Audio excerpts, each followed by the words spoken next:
Ladies and gentlemen, what in the hell is going on? Today's episode of the podcast is brought to you by, that's right, Black Rifle Coffee.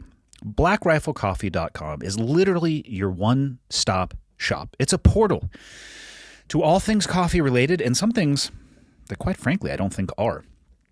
If you go to that website, BlackRifleCoffee.com, just look at the rotating banner across the top. It's kind of how I keep up to speed with what's going on right now.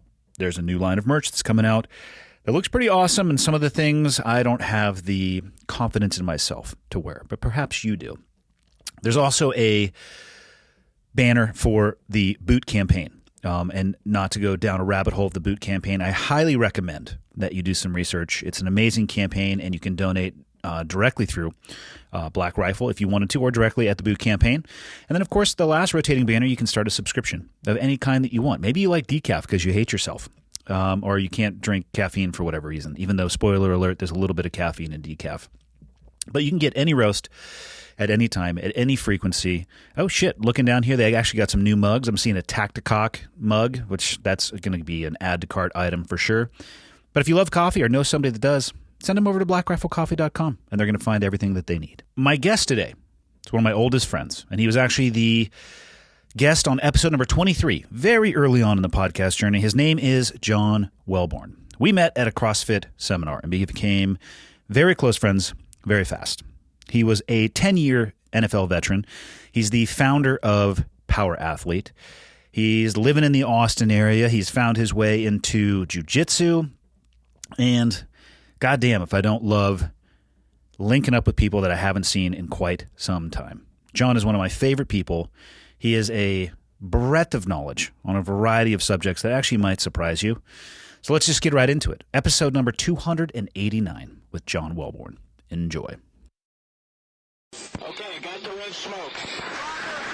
Gun run, north or south, west of the smoke, west of the smoke. Okay, copy, west of the smoke. I'm looking at danger close now. Come on with it, baby, give it to me, I need it. You're cleared hot. Copy, cleared hot. Who's this? That's yours. Oh, this is for me? Yeah, we're double fisting. Oh. Okay, I guess we got a lot of coffee. We're going to get heavily caffeinated. It's going to get weird. Yeah. I cannot believe you asked me if things are off limit. Like I had to look it up. You were episode number 23 of when this podcast started. I think this will be... When was that? I know exactly when it was. I don't remember the year. You had me come down. And here's why I remember this. Because I had a nightmare trip. I was going bow hunting in France right after. That's right. And you were way stressed. The weather turned to shit. I got delayed, missed a flight. Then they lost my bow at Charles de Gaulle. So I was sitting wherever the fuck I landed. I think did I fly to Switzerland and then drove? I don't remember. But I remember that my bow got there 2 days later. So I missed a large portion of the trip. But the beginning of that was at a Power Athlete Symposium. Yes. And I came and spoke, and then we podcasted it in a room just off of that. But I couldn't remember what year that was. It would have been... Well, it would have been 2018, I think. Was that the last time we saw each other? I was trying to think about that today, too. Because this will be episode probably 290-ish. And that was episode 23, so 52 a year. And I wasn't consistent when I first started off, but 52 a year. That's like 4 or 5 years. Yeah, that would have been the first year that we did it in... It was 2017. 2017? Right at the end. Yeah, December 9th. Yeah, that's right. It would have been 17. I think I might have come and seen you at your house one time after that, right when you had just purchased your house. Because I remember you showed me the barn, and you had some big grill you were putting out by the pool. Oh, no, that was, you showed up. That was the same weekend. You remember we installed that big cowboy cauldron? That was the same weekend as that That was seminar? the same weekend, because remember, we had this bitchin' dinner. That and I had to bail. Yeah, the guys from Stay Classy came in, had all those buffalo... big ribeye tomahawk things, and we were going to cook outside, and we were going to have a badass party, and then you were like, I got to go kill shit. That's true. And that was, dude, I think that was the last time we hung out. I think so too. 5 years. It's fucking weird, isn't it? It is. A lot has happened. Dude, you've been ducking me all these years. What happened? Where do you want to begin? So do you want to do alphabetically or... So it wasn't me, I hope. No. You also have a phone that works. And I call you, and then do you know what you do? You never call me back. That's not true. You text me. No, I did. I called you. Look it up. I will. Hold on. I made a mistake before. I put my phone password in where people can see it. No, I called you around Christmas. I've left you a couple messages. You never call me around Christmas. Dude, I always call. You don't celebrate Christmas anyway. 100% I do. No, you don't. Yeah, I'm a Christian, not a heathen like you. But no, I tried to always reach out. And the last time I called you, this is hilarious. I said, "Hey, what's going on?" You know what you said to me? No. Nothing. Just putting one foot in front of the other, and then all of a sudden I click on Instagram, and you'd gotten married. I told you about that. No. Yes, I did. No, you didn't. Well, that's what I was putting one foot in front of the Dude, other. you down the aisle. legitimately said to me when you blew me off on the phone, and then and then I click on Instagram, and you're getting married, and I was like, None of that's true. Dude. It's totally fine. I mean, I'm just None of like, it's true. I'm one of those older friends from a different time where like now you've moved on and you become just fucking There's no elite. different time. There is no different time. You're like, oh, hold on, I got Joe Rogan on the other line on speed dial. Who is this? Click. That might have happened. I swear to God. Speaking of things, you legitimately, I called you and you were like, oh, just putting one foot in front of the other, and I was like, okay. And then I clicked on. I'm like, well, you got married. Oh, that's a little weird. but that statement is true. I was just putting one foot in front of the other. It doesn't remove the validity of it. I mean, I think we should just dive right in. Are you surprised about what happened to Greg? Glassman. No, the other fucking Greg that we both knew. The funny part is you call him Greg, but it was always Gigi. So we've had other nicknames for him over the years. No, we don't have to get deep into what happened, but were you surprised? No, I wasn't surprised. I think he had a whole bunch of people that were at home. He makes an off-color comment that was just poorly. Yeah. I mean, just very poor. And I think what happened is all of the negative will that he had generated over the years just came back like a massive tsunami to kill him. It was like an eyedropper that had filled an ocean, and then a meteor had landed in the ocean and created a swell that came on land. I do feel bad for the fact that it couldn't have happened to a better person. What I'll say broadly is I think he got off pretty light. Pretty lucky, and we'll leave it there. Well, he got about, $200 million for his company? I hope so. Yeah, I know he got paid out of that. Yeah, I hope so. I mean, the one thing that I've always said about my time working for him is it was an impactful program for me in my life. I do really... Well, was it really? Yeah. Well, because you were kind of a mess before you met me, and then once you started training with me, that's when you actually became the Andy Stump that we know you to be. But imagine, so I was literally like the buys and tries, or back and buys, chest and tries, and like run. And then... Big bench, long swim. 100%. Yeah. Except I didn't like to swim. I would just go run on the beach for my leg day. Yeah. Surprisingly enough, that doesn't really make your legs strong. No, it just makes you tired. Tan's fantastic, but the legs aren't strong. So imagine if you had met me if I hadn't had the transitional time. What I mean is it helped me. It did help me rehab. Yes. It did help me. It totally changed the way that I trained. Sure. And within the course of 12 months, I was like, oh, wow, I'm actually way better at my job. Yeah. And I did actually change a lot of the way I trained after I met you. Yeah. Well, I remember you were, the problem is you were stuck in this kind of CrossFit paradigm of mediocrity where I'm going to be mediocre at a lot of stuff. And if you remember the conversation. They don't describe it like that. Well, it's, I want to be capable across a broad spectrum of things. Well, which is another way of saying a jack of all trades, a master of none, which is another way of saying mediocre at most things. Well, you know what they say, dude, one suck on the lollipop of mediocrity and you suck forever. So we could totally change that metaphor around to make more sense for Michael. Because right now he's just like, lollipop, what's that? It means cock, Michael. Does that make okay. And then what was wild is, obviously we become friends. And I remember you tasked me. You were like, hey, dude, I want to go back on active. Yeah. How do we get this done? And I was like, well, I need a training partner. Let's fucking rock and roll. Yeah. And I was going back to play my 10th year in the NFL. We would drive up. I would drive down. And it was the worst. Yeah, we were banging heavy weights. We were throwing a bunch of stuff. You were sprinting banging and heavy weights. Let's be very clear. Dude, you've always lifted more weights than me. You went from being like a well-muscled woman to actually perhaps that's what I identified as. No, dude, you got really strong to the point where I tell people like, dude, one of the greatest adaptations I ever saw was getting Andy in shape to go back on active duty. I don't know if you remember that, dude. Remember we just were down there just killing it at your place. We came up with all those crazy ass workouts and we figured out what not to do. Yeah. No, I remember sitting at the barbecue at the base housing in Coronado when we were putting together the original template for CrossFit football. Yeah. And then the phone call I get from you, my old squadron was in town. We were flying around in Blackhawks and Littlebirds and like downtown LA. And my phone rings. You're like, hey, dude, I need a workout that's like, pretty fucked up. No, it was the Hero WODs. So I remember Yeah. I called you and I was like, hey, we need a Hero WOD. I need something quick. And then I described to you, like, we're doing it after this guy, Bob Kalsu, who died in some FOB in Vietnam. And you're like, all right, 100 thrusters for time, but at the buy-in at every top of every minute, 5 burpees. And I was like, can we program that? And you're like, do it or you're a coward. And so I don't know where that came from, but that is still one of the worst workouts fucking ever. It is the worst CrossFit workout. And the hilarious part is if you go on and you type in the hardest CrossFit workout, Kalsu pops up and it wasn't a CrossFit workout. Yeah. It was CrossFit football workout.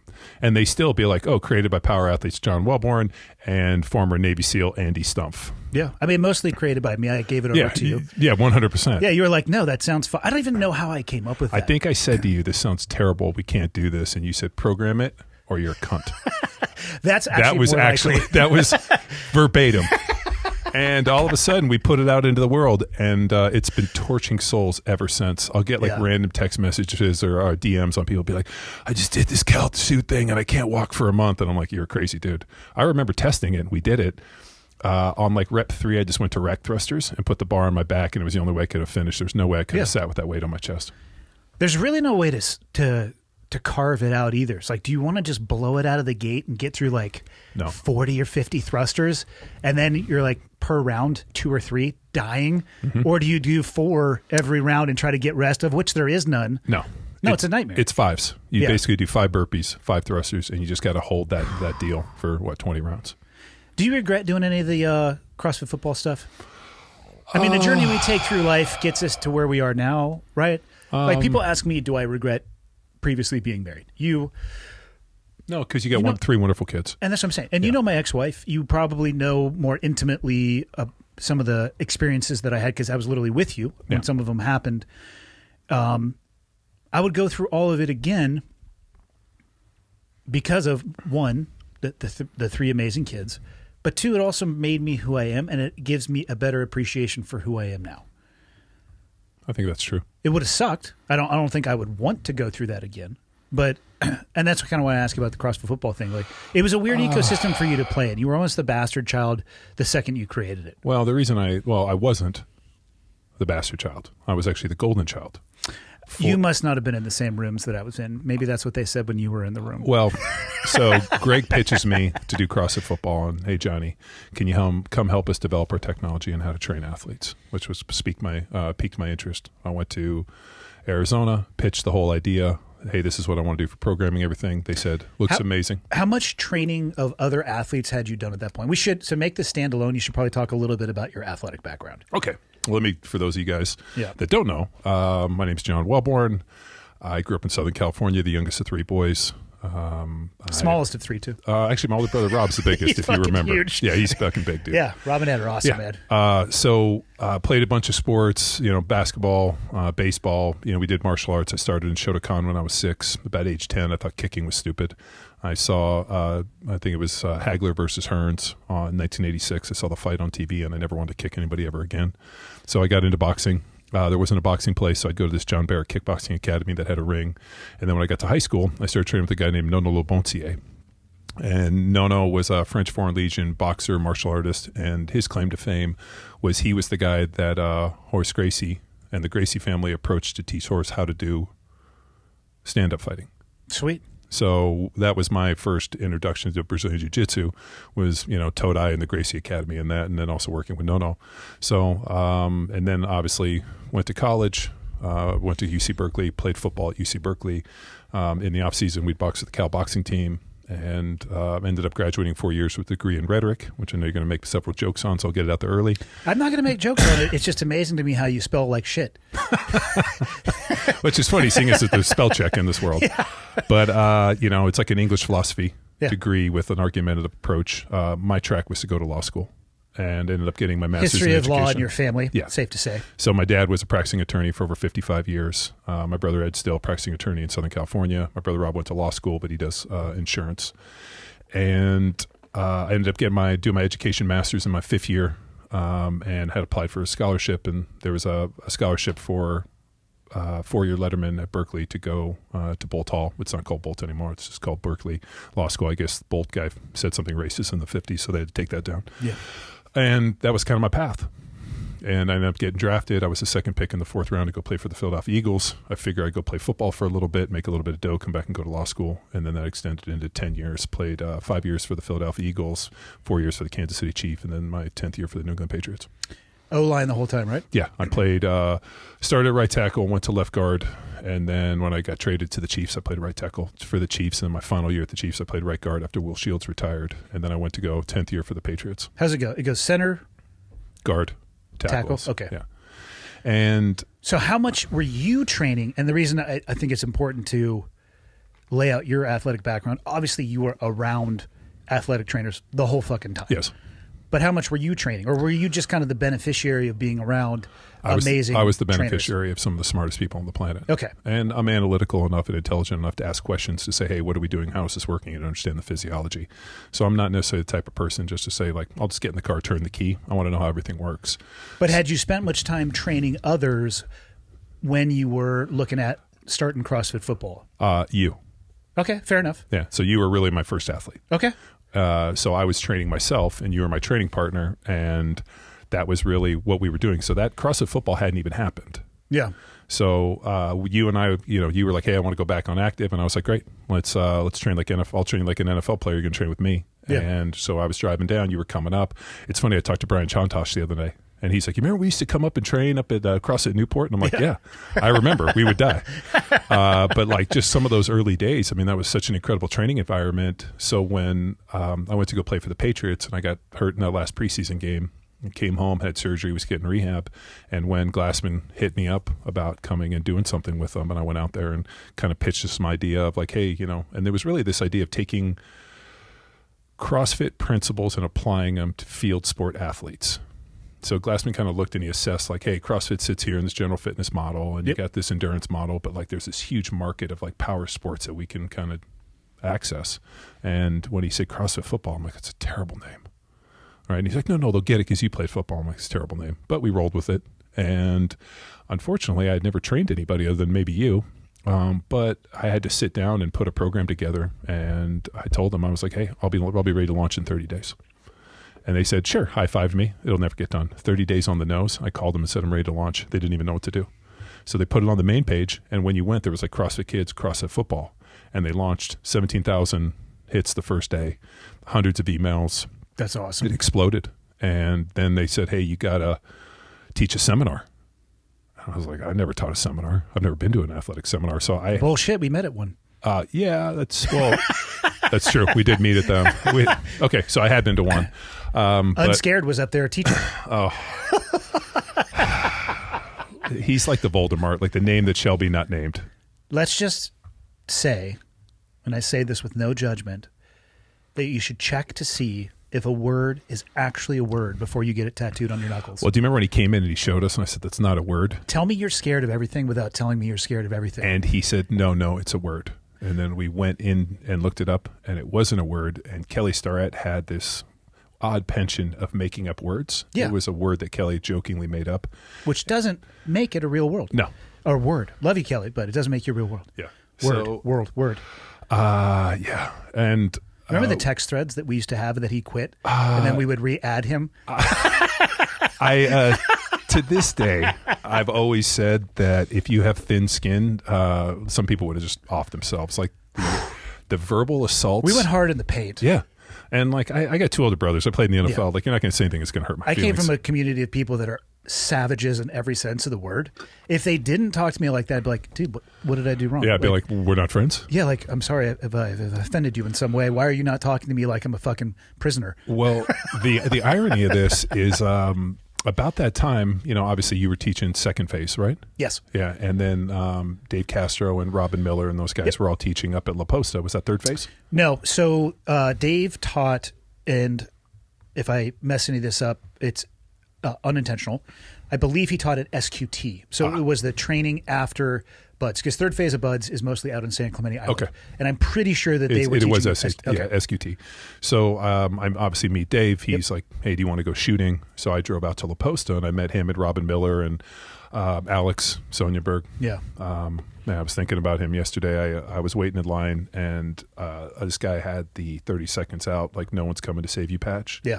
I snapped a picture and I was going to tag him in it. And I didn't. I just tagged 30 seconds out, and I said a prayer for our friend. I love Dude, that. I dude. have hundreds of fucking pictures of him in my phone, and they pop up regularly as memories. Yeah. Some of the best experiences, like the deepest, richest smiles. Like Yeah. you can just see I know. fucking happiness. Like he and I spent so much time hiking in the backcountry. Like we would have to sit down because we were crying laughing.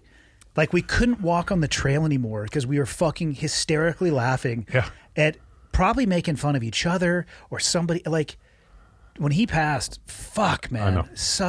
Yeah. He was on such a trajectory too. Like just gotten fucking picked up as the CEO of a new company. Like, Yeah, fuck. he just got married. There's a picture, a video he shot of me. We were at La Posta, we were at La Posta, and we were doing mag dumps, like M4 mag dumps. Yeah. And I turned to him as I dumped one. I turned, and I'm like, Alex is a douche, and he's like, fuck you. And it pops up, and I listen, and I hear his voice, and I just Tragedy. yeah, I just wish all my friends the best, and like wherever they are, I just wish them, I like just. I know- wonder what his life would look like had he not passed. I feel like he would have been. I don't think he would have been happy in the O&G business in Texas, or the energy sector. I think he would have. My guess for him is he would have made a fucking pile of cash, and just been like a world traveler. Yeah. Or just gone around and fucking had the best of experiences. Well, I mean, he was married. I know he wanted to have some kids, and Yep. we had talked a bunch about it. So I don't know. I mean, he had everything in front of him, and it was unfortunate. But yeah, I saw that yesterday, and it was like, I don't know, like you see a rainbow go by, and you're like, man, I wonder. So it was a good omen. And You wonder about what?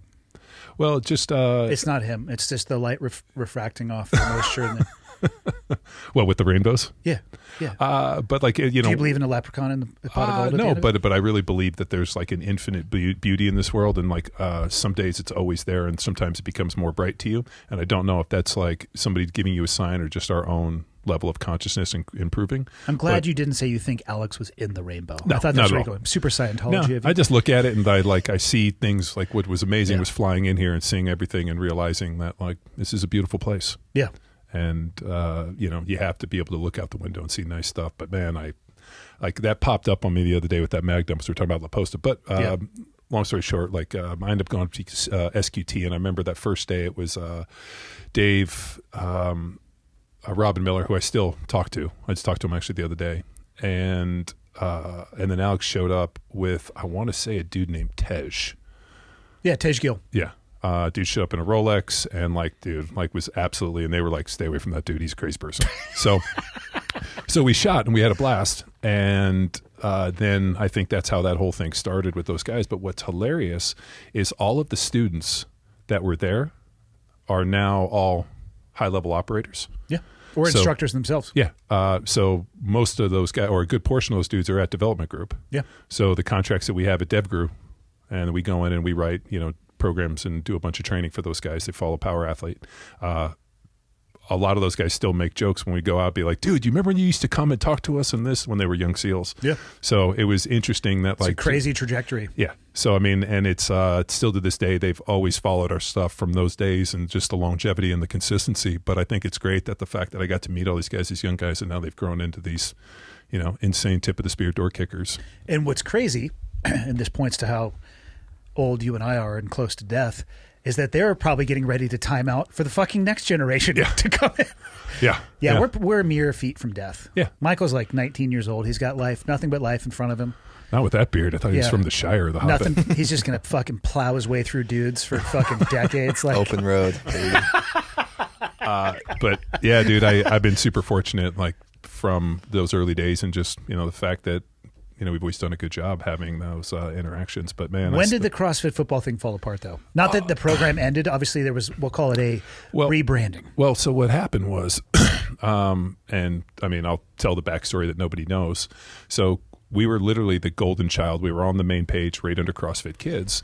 And about that time, my next door neighbor, Joe Capuccio, who you remember, who owned Del Mar Seafoods, the largest Yep. packer of seafood in the U.S., right?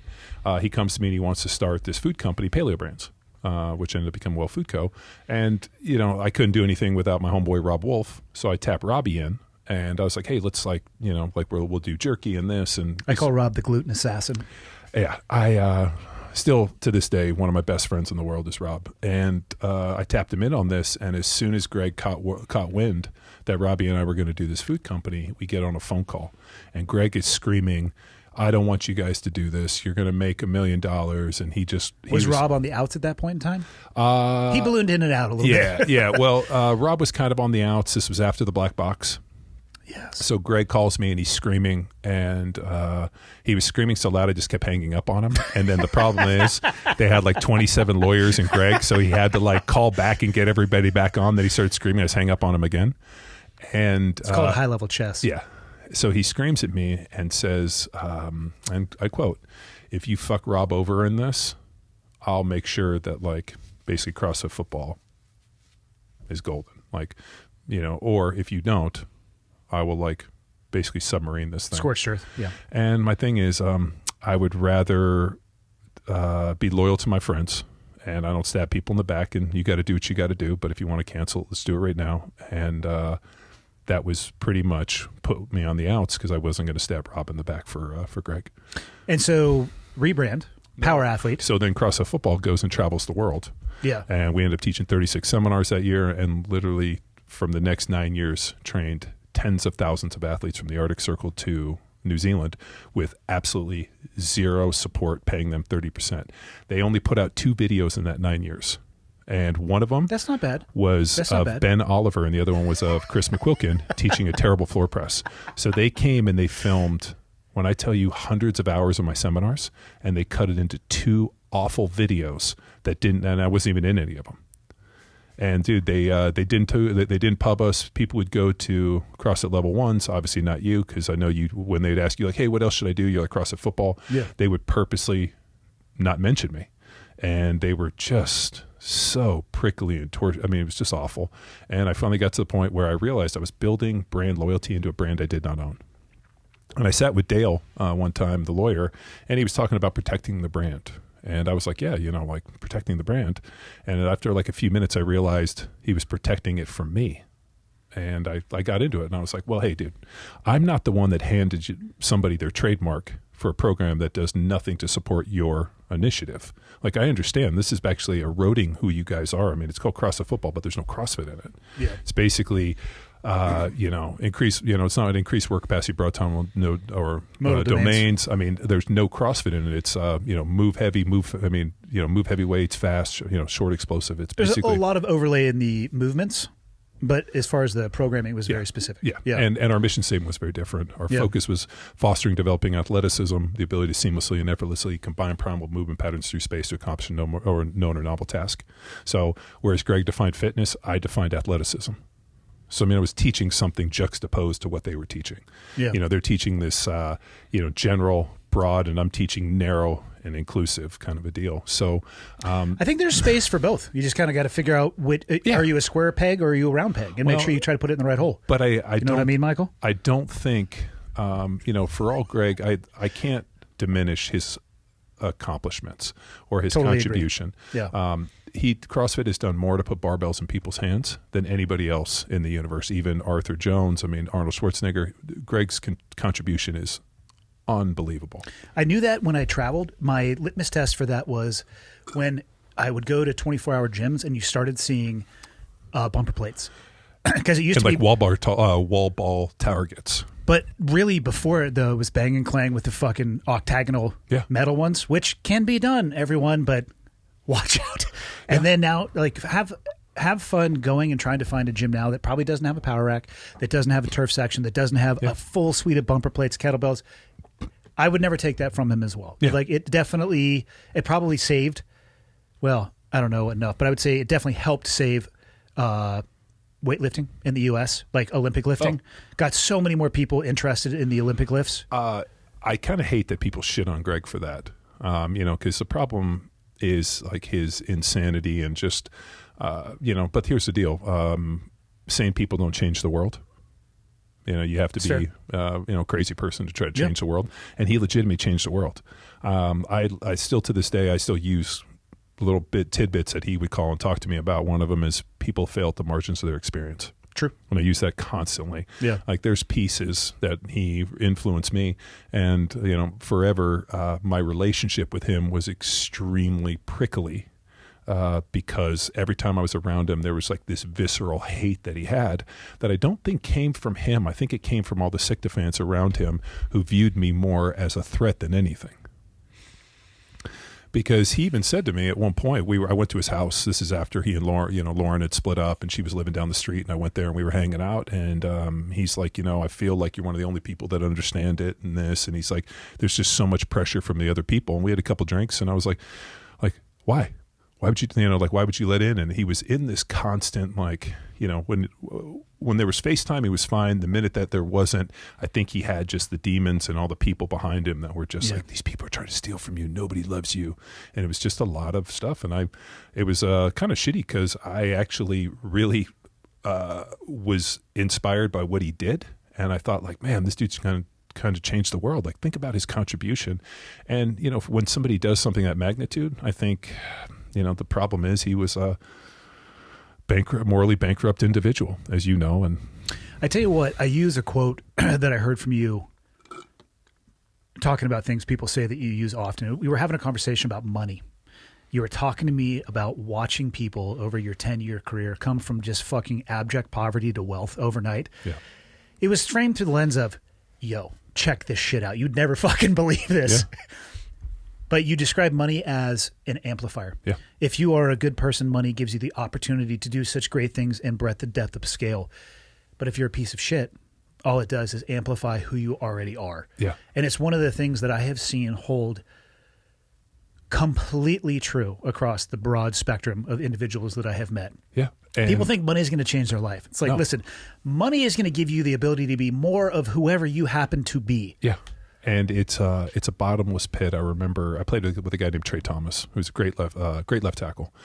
Trey never wanted to wear the same clothes twice. I remember this, the Pele jumpsuits. Yeah, so every day he would come in with a brand new Pele jumpsuit. And what's the average cost of one of these? Oh, like hundreds of dollars. Like they're not cheap. His wife would buy 30 of them, probably drop like at least 10 G's on these things. And he would just wear one, take off the tags, throw it in, and being somewhat observant and just kind of like noticing patterns. I was like, every day he came in and there was like a brand new crease in these, and they were always different. I never saw the same one twice.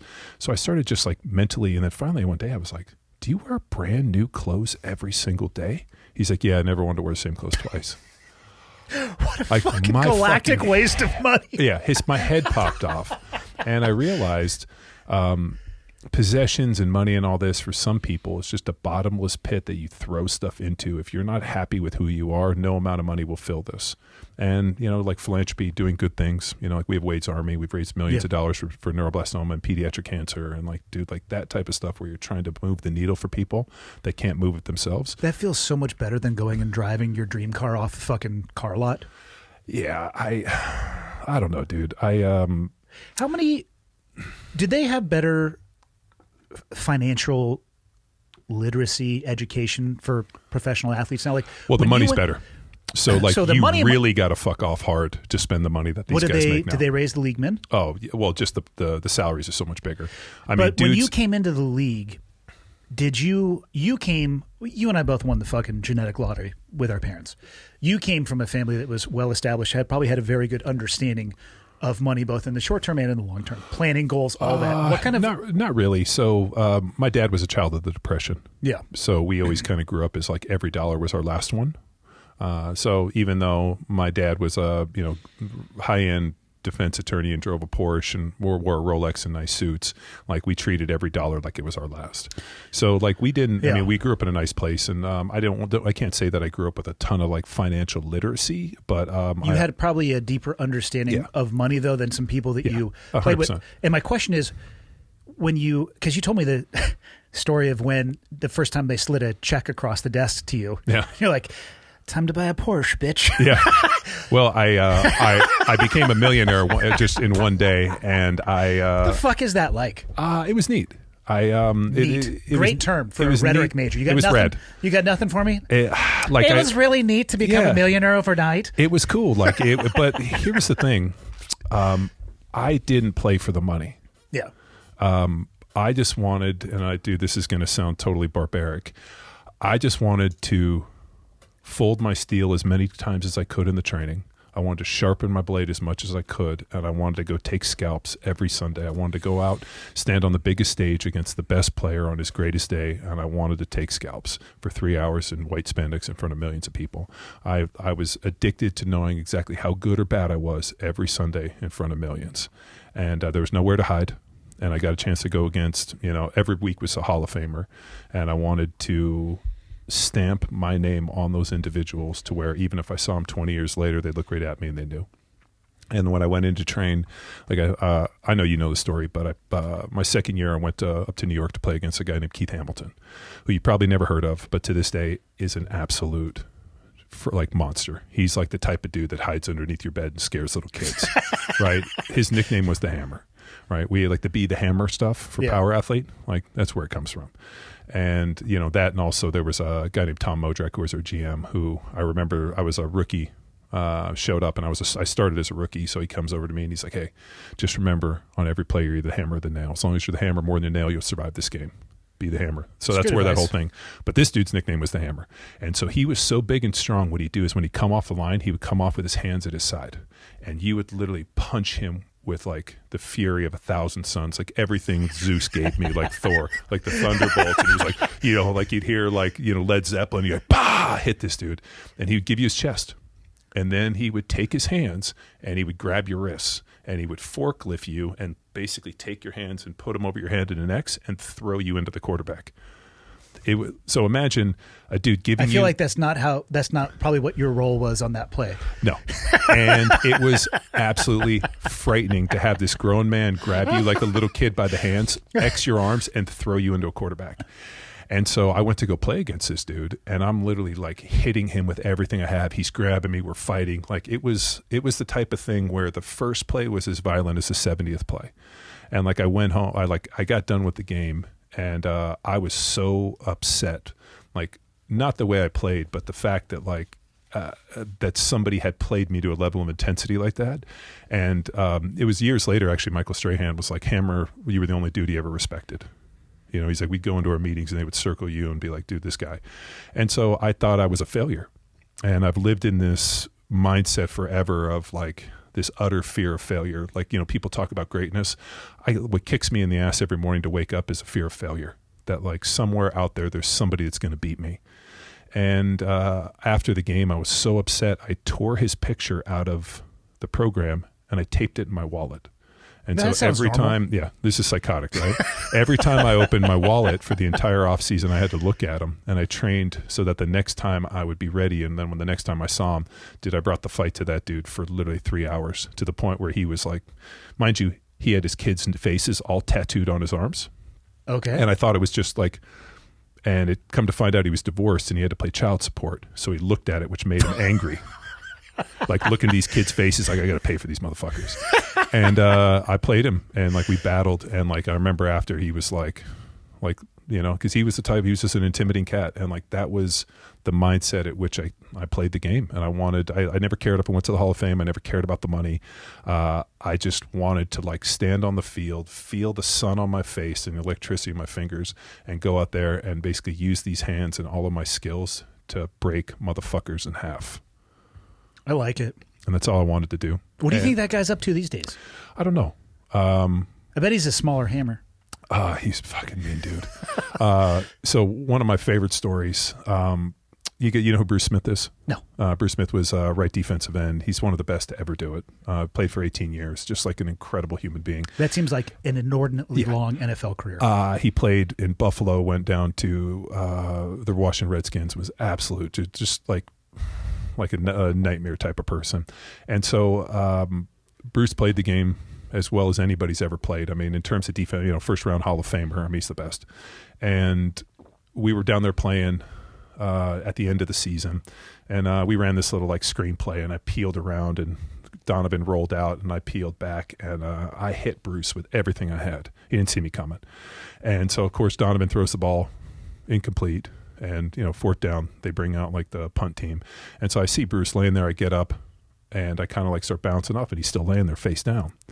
And I'm looking, He's still there. They bring the punters out, and I start yelling, like, he's down, he's down. Finally, he, like, picks himself up, and he just, like, walked, not off the field, or he did walk off the field, like, not to the sideline, but just out the tunnel.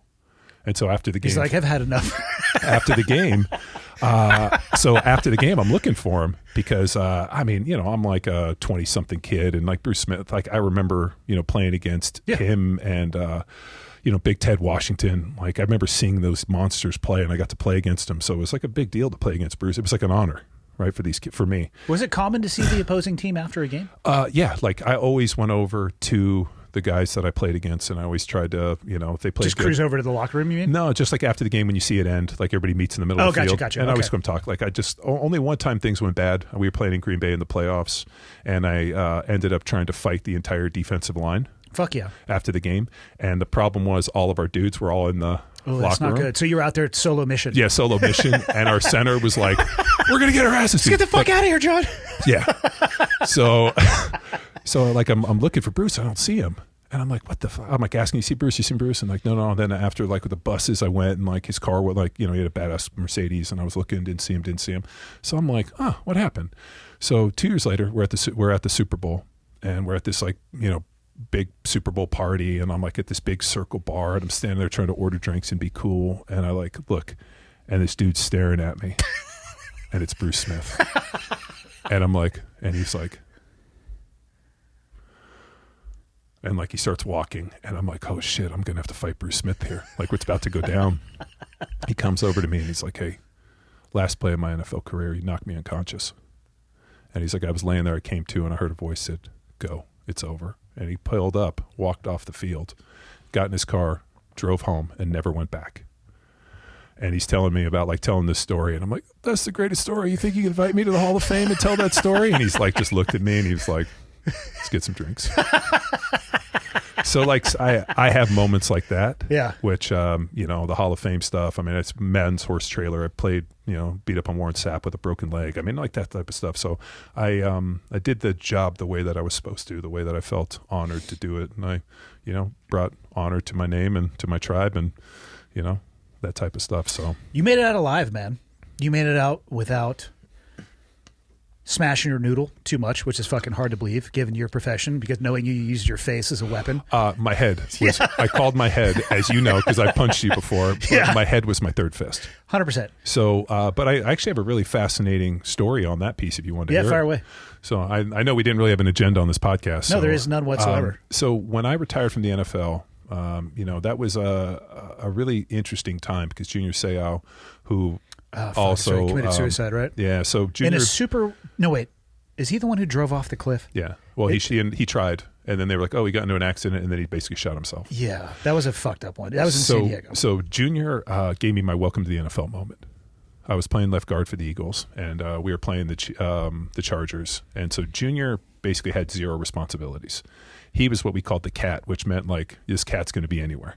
So there's like 11 dudes on the field, 10 guys got a responsibility. Junior's just get the ball, make plays. Like by design, he's just out there doing cool shit? They pretty much just told him, like, everybody else has a job. Your job is to just make shit happen, right? Like the best job of all. Fuck but, yeah. Yeah. He's another like of these like monsters, right? So we're running a sweep to the right. I'm playing left guard, and I see Junior because I'm like looking at the defense. Obviously, they call the mic, and like Junior's there, and I'm like, oh shit, he's way back there. He walks out on the receiver, and I'm looking at him, and I'm like, dude, he's like 30 yards away from this ball is going to be. Like this, I'm on easy street. Snapped the ball. He beat me over the top and made the tackle on the other sideline for like a 2 or 3, maybe 5-yard gain. And when he came, like I couldn't believe it. And he like walked back and patted me on the butt and said, "Good job, Brooke. Welcome to the NFL." And then when I went to the Pro Bowl, he like saw me and locked, and he's like, "You with me." And he proceeded to drink me under the table every single night. That's a heavy task. And, dude, well, you guys are probably similar size, though. Well, no, I'm bigger than him. But as you know, the only person who's a shittier drinker than me is you. It happens. Which at your commissioning, which, for sure, what might be one of the greatest stories you don't remember. Thank God your boy was in there. the bathroom. Yeah. Oh, I remember. Oh yeah, when I shut the door. You shut the door, and people's perceptions changed rapidly. Yeah. I'm like, welcome to this man's domain. Yeah. So it's me, Andy, and 3 Marines, and I shut the door, and I was like, "Are we going to do this?" And these guys just backed up against the wall, and I was like, "Let's go, buddy." Yeah. And I was ready to wreck shop on those motherfuckers. Don't ever fight an offensive lineman in an enclosed space. Well, the only thing worse could have been an elevator. Yeah, elevator party would have been fun. But the fact, too, that not just an offensive lineman, but somebody that's fairly skilled with their hands because we did a bunch of fighting stuff. Also, dude, I'm super impressed with your jits today. I didn't do anything today. No, I did. I got a chance to watch. I kind of thought that, you know. What were you doing sitting on the bench other than being a cunt? Dude, so when we were doing all of the technique stuff, we were basically working on like defending if somebody pulls guard. Yes. And so the dude I was going against was pretty heavy. So Alex, also known as hummus. He likes to go by falafel, but he's a big dude.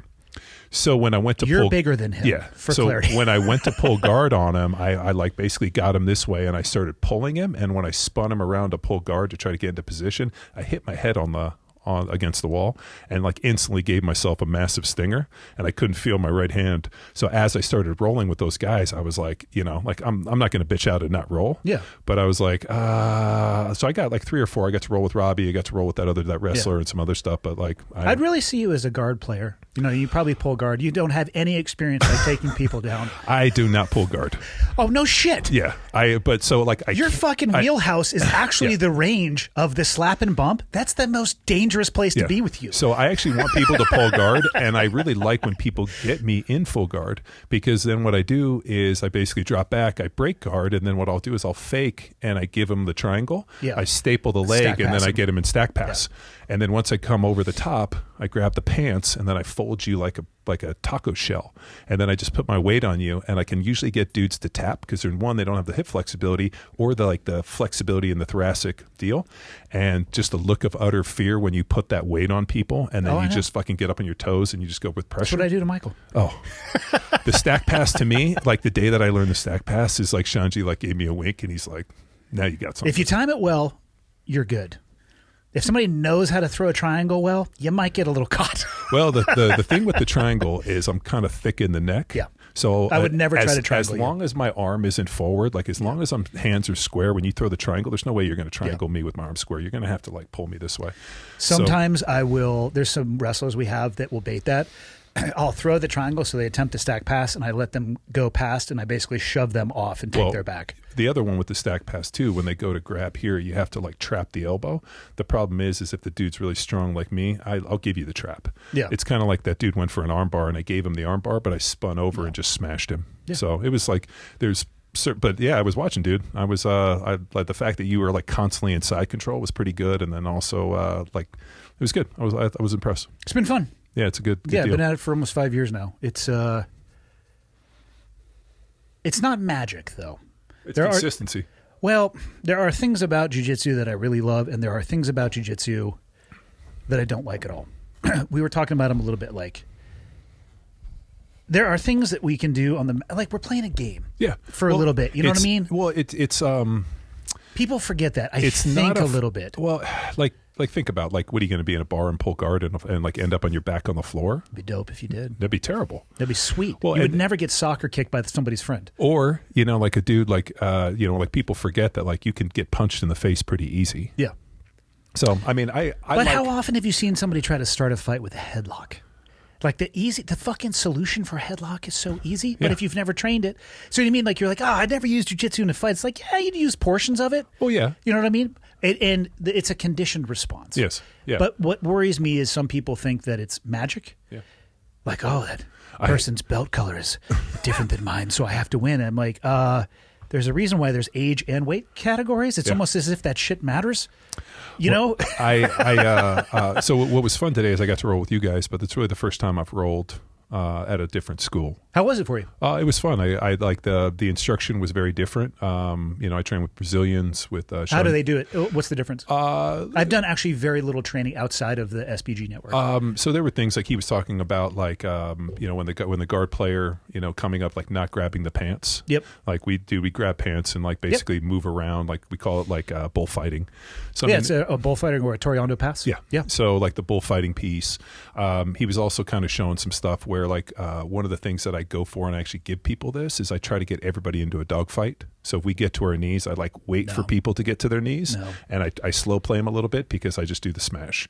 So like there's almost like you used to live in a 3-point stance for fucking 10 years. Oh yeah, like, professionally before you. Then don't forget the college and high school football. Yeah. So I mean there's certain skill sets, and then Shanji makes a great point, and one of the things I really struggle with is I need to slow down. Shanji's like, it's like a video game and you keep hitting the energy button. He's like, no energy button, like slow down and take your time. So I just have to be more consistent. Easy to say that when he's probably been a black belt for 78 years. Yeah. They're at a place where it's like they have this way to make the other person use all of their energy where they're just riding the wave. Like, cool story. I understand the concept. Give me another fucking 20 years. I'll get there. Yeah. And, Shanji, I mean, like I was looking it up. He's like the number one dude. And then it's like Roger Gracie, like the best ever. And he's got 3 losses and 2 were to Shanji. I swear that I heard something about Sanji's brother's named Salo. I think Salo's guard has never been passed in competition. Yeah. Salo is that is not a small feat. Well, I think Shanji only had his guard passed twice, and one of them was by Roger Gracie. I mean, how fucking pathetic is that? Twice? And a competitive career? What a piece of shit. For 20 years. So I met, Shanji. People have no idea how fucking ridiculous that is. Well, I saw a clip on Joe Rogan was talking about like not all black belts are created equal. Yeah, very true. And he's like, you might be a black belt, and then all of a sudden you go roll with like Salo Ribeiro and I'm like, so like it was, Shanji was in Brazil and I was out on my birthday and they like FaceTime me and it's him and Salo and they're like, so it's, if you are lonely, go join a jiu-jitsu gym. Yeah. If you're over the age of 40, and I know I've heard Jocko say it, like, oh, go jiu-jitsu. No, like if you need friends, like so the way that I got into I started jiu-jitsu in my 40s. I was close to being 41. I wasn't quite 41 yet. I would highly recommend somebody doing it before that age. Sure. How old are you two? Are you the same age as me, 45? I just turned 47. Did you really? Yeah, I just turned 47 on March 30th. Okay. I didn't think so. I'm a little older than you. I guess. Yeah, but you're going to turn 46 this year, right? I think so. Yeah. So like I think I'm a year older than you. I got to check with Glover later today. He's my quant. He can do the numbers better than me. But what's cool is so I was telling you I went to that ShivWorks class with Craig Douglas, which was absolute. If like you want to really, I mean, obviously for you, I remember we went out and shot that qual and you were out there shooting that micro pistol, just fucking keyhole and shit. Did just fine. Yeah. I was like, so Andy and I went and shot a qual and he's like micro pistol. They're like, this big. They're like the barrel has to be this length. I'm like, I don't have that. He's like, I have a Derringer and I'm keyholing this thing at 25 yards. But so we had Craig on the podcast. And so Craig Douglas is, former cop, like undercover agent, like teaches this really interesting mix of like shooting, combatives, knife. It's just kind of this general deal. Knives scare me far worse than guns. 100%. Holy fuck. I see knives and I'm like, whoa. I don't want to be anywhere near these. If you want to throw up, go on the internet and Google like horrendous knife wounds. Holy shit. I'm good. Yeah. That's why I was like, oh, he got shot. He had a knife. I'm like, I hope he shot him in the face because if you come at me with a knife, I'm going to shoot you with everything I have. Yeah. So we have Craig on the podcast and he's like, hey, talking about his course and like his history. And he's like, you should come to an event. And I'm like, great. I'd love to. So 2 days out from his event, this is like months later, he calls me and it's like, hey, we're going to be in Austin. Do you want to come? And I was like, yeah, what's the schedule? He's like, well, it's from 6 to 10 on Friday night and it's from 8 to 8 Saturday and Sunday. And so short days. I got 3 kids and a wife and like weekends, it's just kind of tough. And like, I'm thinking like, I'm gonna have to go and tell my wife that I'm going to go basically spend 30 hours in Bastrop for this combatives. But then the problem is I already agreed to come. One of my tenets is if you ask me to do something, I do it. Like you said, hey, John, come on the podcast. Not like, yeah, I'll do it sometime. I'll be like, great, I'll be there. Yeah. Right. So if my friends ask me to do something, I think that like the mark of a dependable adult, you follow through. And if your friends ask you to do something, you show up and you support them. Yeah. Right? So he's asked me to be there. I'm like, great, I'll be there. Now, if I don't know you, you're not my friend, it's not going to be it's going to be a little easier to say no. But like we've been, you're one of my oldest friends. Yeah. So if you ask me to come, I'm like, shit, I'll be there. If you need me, I'm there. Whatever you need. So He asked me to go. I show up. What do I need? 200 rounds, a cup, and a mouthpiece. And I'm like, all right, rock and roll. Let's see what happens. It's a fucking gear list. Yeah, that was it. So thank God I brought water, and I had a pistol in the car because I was like, do I need a gun or are we just going to throw bullets at it? So I show up, and it's like Tony Blauer, like helmet, spear, fighting deal. And we're like one-on-one fist fighting each other with like pistols and sims. And on my feet, I was fine, shocker. But then all of a sudden they put me flat on the back, basically put this guy in side control. He has a sim and I have a sim gun, and we're basically holding each other's sim guns. Which, let's paint a picture here. This is like absolute fucking worst case scenario. Yeah. Well, you have a gun, somebody else has a gun, but you're also both holding each other's guns. And the guy holding it is one of Rip's starting strength guys who used to be like 350. Now he's like 300, but he's, you know, kind of a bigger dude, little jiggly, but strong as fuck. Strong as fuck. I kind of like a big beanbag. Yeah. So like not like real stiff. So like, you know, as you know, like in jits, like if you're stiff as a board, it's easy to throw you. 100%. If you're kind of like a sack of rice, like a big sack of rice. So I have this great idea as I'm on my back and I'm wearing this helmet. I can't fucking breathe because it's a large, not a double X, right? So the thing's smashing my nose. I can't breathe. I got this 320-pound dude on top of me. I got guns. Like we're laying in Texas, like on the grass, which is already sketch because there's chiggers and fire ants everywhere. We've been at this event, and he goes, "Go!" And I had this great idea that I'm just going to rip his gun out of his hand and throw it, and then I'm going to fight for my gun and beat him. Well, this dude's like a jits brown belt. So what does he do? I rip his gun out, throw it. He passes my guard, gets me in full mount, basically smothers me, gets my gun, comes back, and shoots me. Right there with the sim, and then right there in the belly button, and kills me. Yeah. Mind you, I'm wearing a T-shirt, so he literally like sim rounds hurt at distance. It probably broke so the skin. I was bleeding. Yeah. And at That's that point, a great learning environment. If we had gone to the car, I probably would have like jumped him. Like that's how mad I was. And you know, the problem is I'm trying to be humble in this, but like, you know, we're in these like visceral like fighting situations. So then Scotty Oates, who's a 20-year SEAL, he's one of Shanji's, trained with Shanji for a long time. He comes over to me. He's like, "You got to learn some ground fighting." And I'm like, well, so then he plugged me in with Shanji, my daughter, and then we just played phone tag. And then my daughter decided to stop swimming. And she just was like, you know, like they have these kids, she's like 9 or 10 years old, and they have them like 5 days a week for 3 hours a day in the pool. And she's like, I don't want to smell chlorine anymore. A lot. So I was like, let's go do jiu-jitsu. So I take her up there, and I just went to go watch and take her and just wanted her to have a good experience. So then I meet Shanji, and we sit down and talk. And then I guess he must have mentioned who I was to somebody. And the guy's like power athlete, like, you know who the fuck that is? And then I guess he creeped, or like this guy's like, that guy's legit trains athletes. So then he's like, hey, let's go get a coffee. And he said, hey, can you help me work with some of our young fighters, which is Victor Hugo and Philippe and Arash and some of these guys. And so he brought him over, and he said, oh yeah, they're pretty well sorted. They train.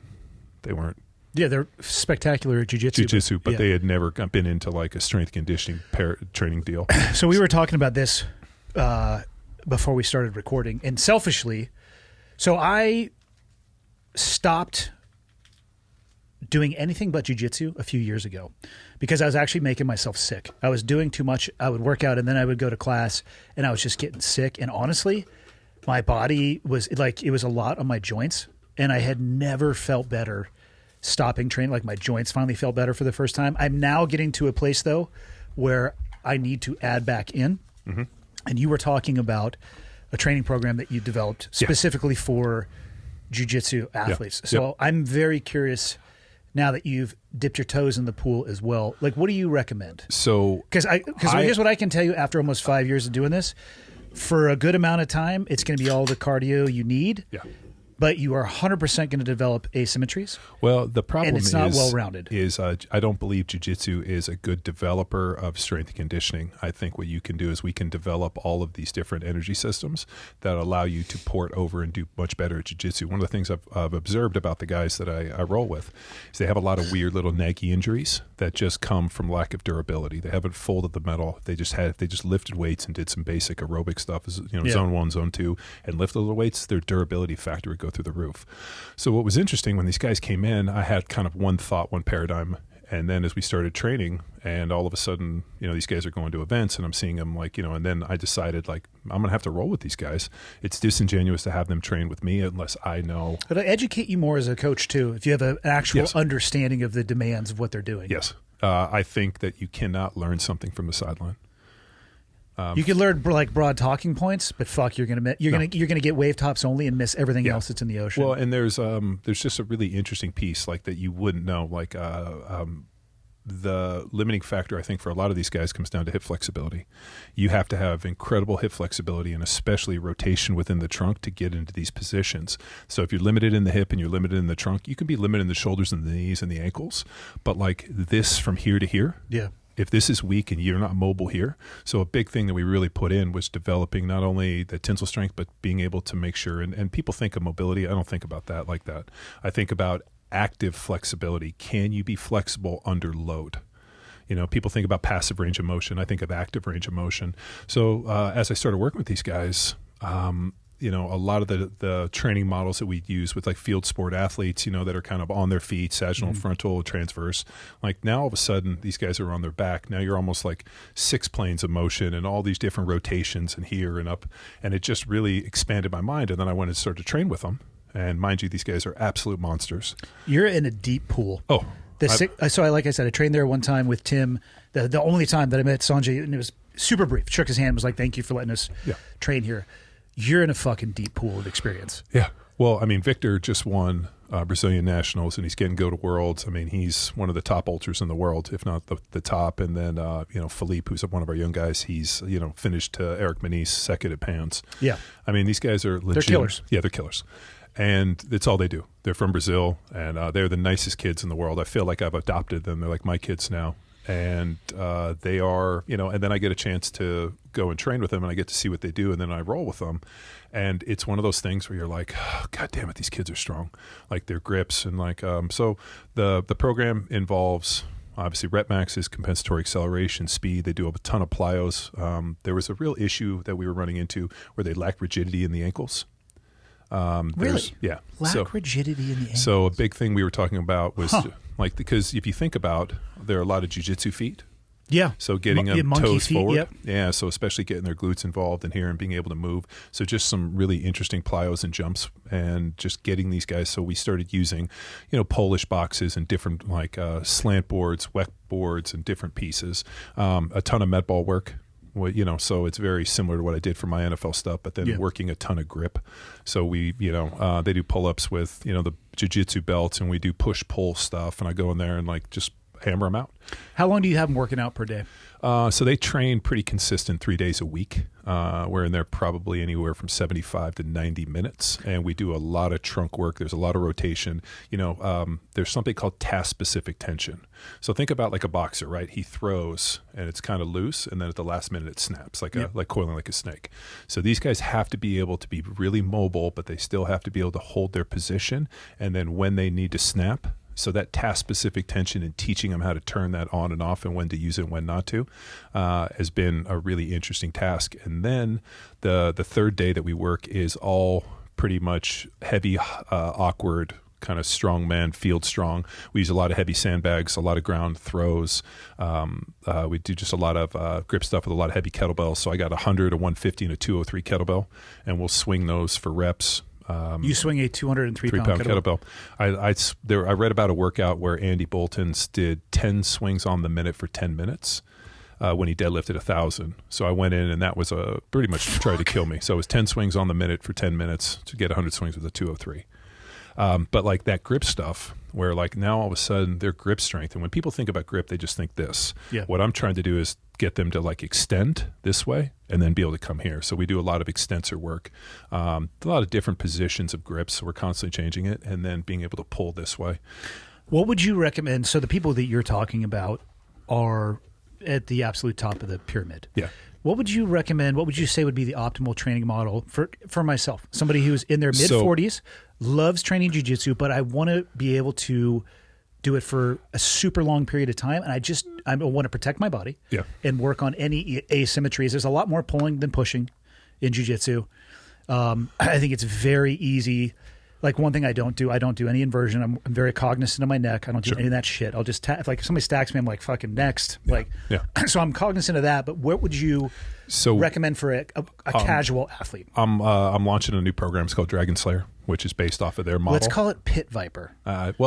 So there was a quote that I read like during COVID that I think about all the time, and it was like never apologize for raising dragon slayers in a time when there are real dragons.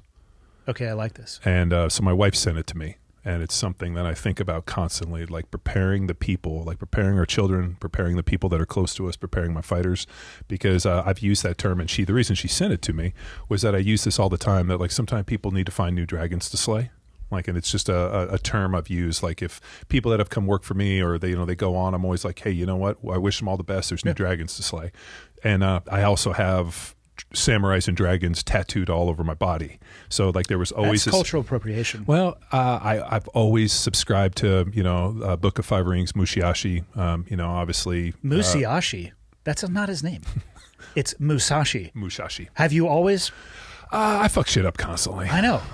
But for a rhetoric major, good you thing just I have fuck up you the with English me. language. But I'll just go with the Book of Five Rings. Yeah. So I have one of these drawings, with samurais fighting dragons, and I've constantly forever, it's always been this idea of slaying big dragons. Yeah. So when my wife sent me that, I realized, I was like, you know what, we're training dragon slayers.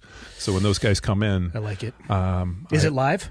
What? No. Well, by the time this comes out, I was going to say Michael could fucking pull that shit up right now. No, we will launch it. I got to go back and put the finishing touches on it, but Dragonslayer.com. No, it'll be on Power Athlete. So you go to powerathletehq.com. You'll be able to find Dragonslayer, and you /Dragonslayer. You'll see it. Okay. And it's really based on this 3-day-a-week paradigm where we're focusing on rep maxes, but I blend in bilateral, unilateral type movements, awkward loading. It pretty much you train a full body Monday, you train a full body Wednesday, and then we get in and do all the strongman stuff on Friday. And then on the other days, there's some active range of motion. We do really focusing on developing zone 1, zone 2 type stuff. And I have this protocol that I call the superhuman protocol, that I started using with the fighters to pretty much give them the most insane level of cardio. Where if you saw Victor fight in Brazil, he did not gas. Which is wild. I think it's actually easy for people to look at jiu-jitsu and think that there may not be a cardio component. Dude. You fucking get to fifth gear faster than you want. Yeah. It may not look like it externally, but the micro battles that are happening, to include some of the macro battles, holy fuck. Well, especially too if you're on the ground and somebody's on top of you. I mean, that's why I'm constantly Compressed trying breathing. to get on my side, because that's the only way you can breathe. If you're flat, like you flattened out Robbie today, and I was like, "Roll, get on your side survival." I just looked up at you. I was Like no, he ain't moving. he's You not held him down anywhere. Well, I was fun to roll with Robbie, but I think he, at the end of the day, he's a really good brown belt. But I ended up getting a nice submission on him just for the fact and that weight matters. Yeah, he just put vice grips. He's like, I just couldn't get away from you. I'm like, well, yeah, dude, I'm way stronger than you. Michael, how old are you? 23. What is your current training protocol as a 4-stripe blue belt jiu-jitsu athlete and judoka? Mm-hmm. What do you do? I know you train, but what do you do? Do you have any structure to it? Yeah, I usually will do, what's my schedule? I usually roll 3 or 4 times a week for an hour, and class 5 times a week for an hour. Specifically, I mean, I know you hit the weight room. What do you do in the weight room? Oh, weight room? Because that's what I like. Yeah. Most people who do jiu-jitsu will have a similar schedule to that if they can. I'm curious in the off times what you do. Yeah, I'll do leg day, which I'll do squats, calf raises, kettlebell swings, and some of it is definitely for... All right, so it sounds like a lot of bilateral hip extension. Where are you getting this stuff from? Part of it's from when I was doing Leah's class. Yeah. Weightlifting class. Yeah. And part of it's just exercises I know what to do. I'd really double down on those calf extensions. Yeah. Those, so... I get it. You like to wear shorts. You want the ladies to see those legs, dude. Part of it is definitely visual. So... Yeah, we got a lot of work to do.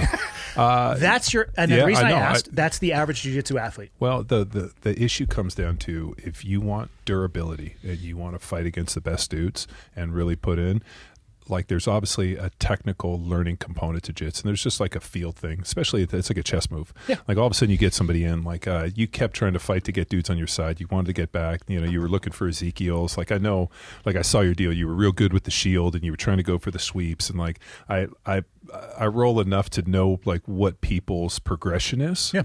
And I think you kind of get into this feeling piece of hey, this is what it looks like, and you roll with enough different people. But at the end of the day, you have to make sure that you're strong, stable, and that you're durable. And unfortunately, the only place that's going to come is doing some training outside of jiu-jitsu. And most of the guys that I see over the age of 40 and even in their 30s, what prevents them from training is these weird little naggy injuries. And then they keep training with those injuries, and I'm so guilty of this too. And then the injury kind of goes away, but you're like that close to it coming back. We were doing all this stack passing this week at Six Blades, and it was pretty interesting. Like all of a sudden, like I'll like if you want to pull guard, I'll give it to you every time because I know what I'm going to do is I'm going to pass your guard and then I'm going to stack you. No, dude, the move with you is you fucking slap hands and run. Well, get the fuck out of there. But so as we were working on it, all of a sudden, like I was giving somebody the triangle or faking the triangle, and then they were throwing it over, stapling the leg, and then you got their leg here and you're stapling them down. And if you don't have that hip mobility to keep one here and go up, like the minute that I put here and put pressure and rolled up, like the look on people's face, they started tapping. And I just realized, I was like, dude, like you have good hip mobility. Like you were sitting in that. I have surprising hip mobility. Yeah, me too. Yeah. It's from the way that we used to train, though. But that's because, like, you remember the dead bugs and all the stuff that we do within the training, that develops stripper-like hip mobility. So I don't use that terminology, but I said it. I can appreciate. I said it in front of your wife, and your wife like snapped me a dirty look, and I was like, "You've never seen Andy Exotic dance." But because of the training we did for so long, like. There's like the mobility in the hips, and especially with the rotation that we do, like you have to be able to do that. And some people have it naturally, and a lot of people don't. But it really became an interesting limiting factor as I was training with these guys. That I'm like, holy shit! If I can just get you close to this position and press you down and split you this way, you're going to have to tap because you just don't have that. And dudes were like popping and this. I mean, especially when I went up on my toes and I put the weight on, I like had to stay on my knees because I couldn't put enough weight on. And I like looked and like. Shanji was like, "Oh, that's a good one." Remember taco shells, and but like that's a situation.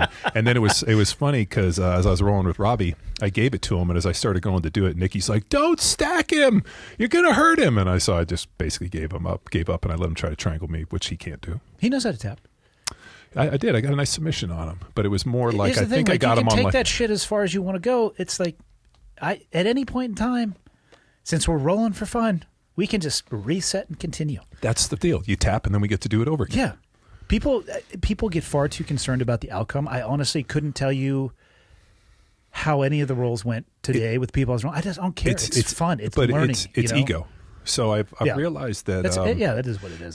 There's a few type of people in this world, and one of them have this ego built up around it. I don't have an ego about any of this shit. Like I go in, like if I'm there to learn, and I assume that like you learn in the crucible of loss. Like I've never really learned anything from the wins. Like I've only learned from the losses. That's why I only remember the losses. Like I only remember I mean, people are like, oh, I'm not going to learn anything. I get my ass kicked. Yeah. And then I realize like, oh, don't do that again. So now I get to a point where all of a sudden you're like in a position. You're like, last time I was in this position, it didn't go well. Right. But then like, I've never had that thought. What are you talking about? Here we are again. Awesome. Yeah, you're like, oh, I'm flat on my back, and this guy's got all my weight. Like that shit's the worst. Well, when I went knee on belly on that big dude today, like I could see on hummus. Yeah, I went knee on belly on him, which I think is super humiliating. If you can go knee on belly on somebody and then just drive your knee into their belly button. I could teach you the ways to do that a different way. It's not humiliating. There are other things that you can do that make it much more painful. Yeah, I'm sure. There's infinite ways, but slide your knee more towards the middle of their sternum, just underneath their sternum. And then you get like the shin up in there. Double collar grip, and then just pull. If they need to learn a lesson. So some techniques should be reserved for the appropriate time. My favorite, and I've like in my head, if I get an Ezekiel choke, I like am elated because my favorite is I reach and I grab my sleeve. So you're a psychopath. And when I come back, I'm like, just lift your chin. And if they don't, I just keep sliding the fist into the jaw. Yeah. And then eventually they just lift the chin. And so like the Ezekiel. Do you make eye contact? Yes. And I usually talk to them. That's not awkward. I'll be like, it's coming. The Ezekiel, lift your chin. Do it. I know you want it. So that's burying your chin is not a valid defense. It's a great way to have a sore jaw and perhaps chipped teeth. Yeah. And again, lift your chin, let the person get the Ezekiel, tap, and fucking move on. And maybe figure out how you got to that point to begin with. Yeah. Oh, yeah, dude, I love the Ezekiel. I remember when we learned that one, and it's one of my favorite moves. You just grab, and you're like, it's fun. Yeah, and it's everywhere too. Yeah. You can do it from the back. You can do it from the back. You can do it from tech mount. Especially when the dude is in turtle. You can do it from inside of somebody's guard. Now, I'm not going to say I recommend that because, as Michael can attest to, you should never try to submit somebody from inside of their closed guard. Unless However, I'm just going to say... Unless you're taller than them, and it doesn't matter. But like the guy went turtle today, and as I grabbed here, I grabbed it, and I just started guillotining and dropping the elbow. It was a good, nice submission. Yeah. So, I mean, there's like submissions everywhere. But it's been... I would not have understood... Because obviously, like American football, right? So you're on your feet, and as I've told you before, if you play on the ground, you don't play. So if, like, you know, if for those of you guys that are American football fans, and I know you have a lot of international people, so I'm saying American football like a nerd, but if you watch NFL football, just count how many times you see offensive linemen or defensive linemen on the ground, like during a play. It's very rare. It should be like zero, right? It's zero. Yeah. Because if you play on the ground, you don't play, because then the problem is you fall in and you step on people and they get hurt. Quarterbacks get hurt, so you have to play on your feet. So if I'm in a position where I'm on my back and a dude's on top of me, everything's going wrong and I'm probably getting fired. So that's... But also they're going to blow whistle and reset too. Like it's a totally different environment. Yeah, but it's not like that. They're... Like you only have so many opportunities. You're talking about like endless roles in the end of the deal. I mean, dudes are out there getting paychecks. People have their kids' faces tattooed on their arms because they got to pay child support. Yeah, they're going to use you as a doormat. Yeah. Oh, yeah. And it's, I mean, you're taking the biggest, strongest, most violent human beings on the planet and then giving them exorbitant salaries and ego and fame and asking them to go one-on-one fist fight a dude for 3 hours in front of millions of people. Don't forget the highlight reel. Oh, yeah. Yeah. I mean, it's true. So, and then in jits, you know, so I had this paradigm within training, which was field sport athletes moving on your feet. And now all of a sudden you take these guys where you're like different planes of motion, rotation, and it's open loop and moving in relation to other people. And it just forced me to really rethink what I was doing in terms of power athlete and our training programs and training field sport. And so I realized that there wasn't, even though the principle still existed, there was a different application. And then I tested it on some of the best fighters in the world. And these guys are absolute monsters. If you could only, obviously this is a super artificial question, but if you could only have them do one exercise off the mats, what would you start people with? Well, one, there's a hierarchy in training.